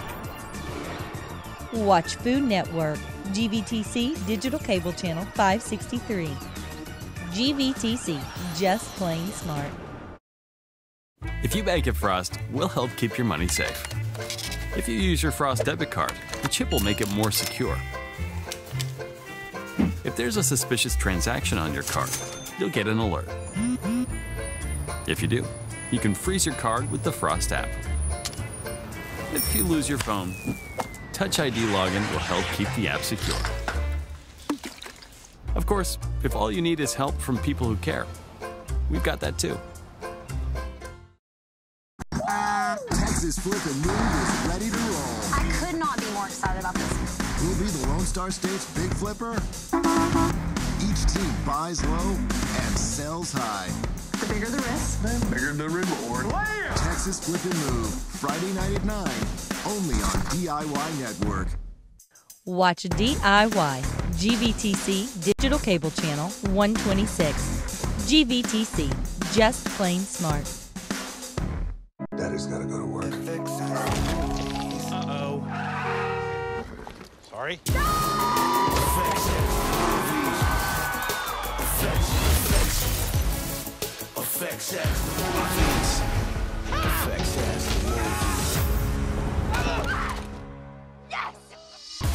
Watch FX, GVTC Digital Cable Channel 527.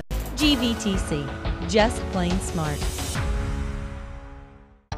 Flimsy microwave bacon tastes, but Wendy's oven-baked bacon tastes. Add it to fresh, never-frozen beef, and you've got a junior bacon cheese.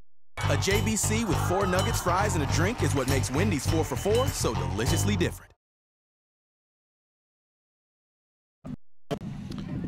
Ben Campos, Travis Steele with you as this game is over and we have both teams meeting at midfield to say good game and kneel in prayer and wish each other good luck for the rest of the season. It's a season that will continue to roll for Canyon Lake as they enter their bye in Week 10. For Fredericksburg, they will go back home to face the Taylor Ducks, a Taylor program that by last score was up on Bernie. And Travis, can you remind me the score, because the last one I had was 35-21. 42-21. 42-21, Taylor on top. So if that score holds, we'll have Canyon Lake at 3-0, Taylor at 2-0, and Bernie at 2-1 in district, as Fredericksburg now falls to 0-2.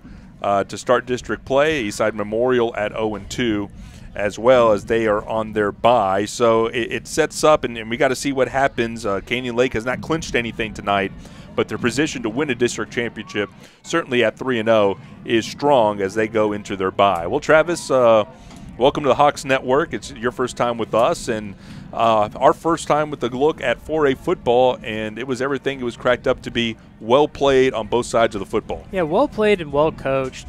Canyon Lake, very well coached in their offense, and getting up to that line so quickly and not giving Fredericksburg very much time to line up, but at the same time Fredericksburg's able to line up and hold them most of the time, and Canyon Lake just was able to make some big plays, especially in the second half. Checking out scores from around the area, Smithson Valley got a win over Canyon in the Comal Bowl. That final score closer than the experts thought, 14-9 in favor of the Rangers. Also in District 27 6A, Judson with a 31-14 win over Clemens. That is Clemens' first loss in district, and Judson continues their undefeated season with that win over the Buffaloes. Also around the area, Wimberley with the big win over Navarro, 49-35, and Marble Falls with the win over Seguin tonight, 35-14. Travis, I think you have an update from New Braunfels and Wagner. I believe so. I'm going to check it right now because what I just saw was 32-12, which does not match up with our score earlier. So I'm trying to figure out exactly what the score is right now. There, yeah, it is 32-12. In the fourth quarter over there in New Braunfels. In favor of the New Braunfels Unicorns. Okay, so we'll keep that in mind as we move forward. Once again, your final score here at Canyon Lake, it is Canyon Lake 53 and Fredericksburg 35. With the win, the Hawks have improved to 7-2 on the year, 3-0 in District 14 4A. With the loss, Fredericksburg drops to 5-3 overall, 0-2 in district, as Fredericksburg has sandwiched 2 losses on the other side of their bye to start district play. Taking a look at our broadcast schedule for the Hawks, they will enter their bye week for Week 10, so we will not have a game for you here on the Hawks Network. But in Week 11, the Hawks will travel to Taylor to take on the Taylor Ducks. That will be 2 weeks from tonight. Once again, your final score, the Canyon Lake Hawks 53, the Fredericksburg Billies 35. Now from our broadcast partner this evening, Travis Steele, for the executive producer tonight, Bo Wick, I am Ben Campos, wishing you a good night and a safe drive home from Hawks Stadium in Fisher, Texas.